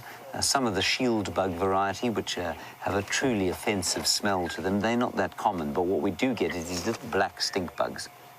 And they come in swarms. We haven't had many of them this year, again, because there hasn't been much rain. But these swarms will suddenly emerge from somewhere, I don't know where, and they will get in everywhere. They will get into your nose, into your ears, into your mouth, into your pajamas, all over your room, and then they will climb into your food. And they will do so in such a way that you do not notice that they have climbed into your food until you have taken a bite, and suddenly your mouth is filled with the foulest taste you can imagine. And that will be the end of your food. You will not want to touch food, possibly for another week. So yes, we do get stink bugs here, but thankfully those black ones have not come around this year. Okay, we've had well, we haven't had enough, but we've certainly, the light has faded and we're done with our little section of the drive. Thank you, Andrew, for your efforts today. Well done, good job. Thank you to all of you for your questions and comments and for playing along when I asked you to send through your words about how this magnificent place that we live in makes you feel. Thanks to Final Control. We'll hand you over to Jamie and Brian for the last little while. Thanks again for a great drive, and we'll see you in the morning. Bye-bye.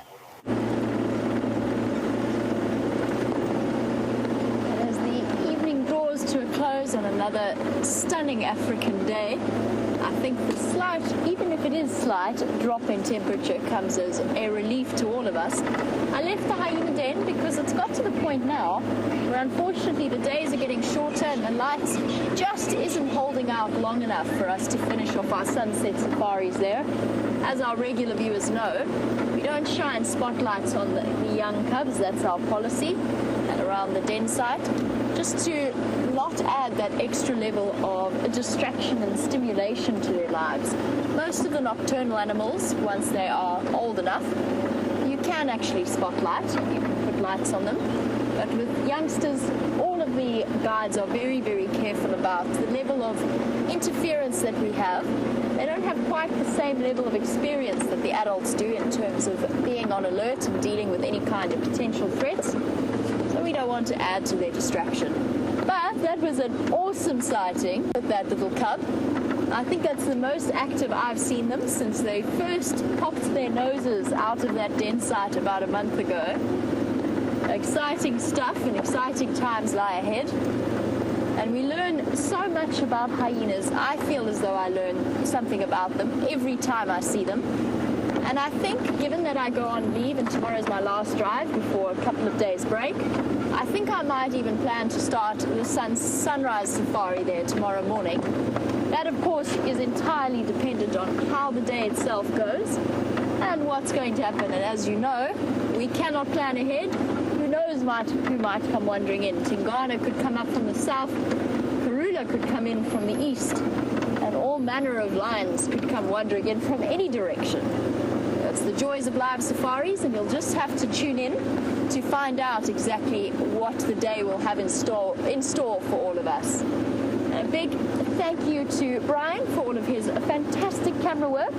Thank you, Brian, and for the pictures of the scorpions and all other magical contributions, as well as to Kirsty and Jerry, both for their final control directing, as well as for Jerry's fantastic contribution to my hairstyle this evening. Thank you, Jerry. It was a painstaking and very patient experience. I appreciate it. Thank you as well to Eugene for all of his technical work. And of course, as always, our biggest thank you goes to you guys, the viewers, for your contribution and your questions. We love having you on board. Have a wonderful day wherever you are in the world, and we'll catch up with you for the sunrise safari. Cheers for now.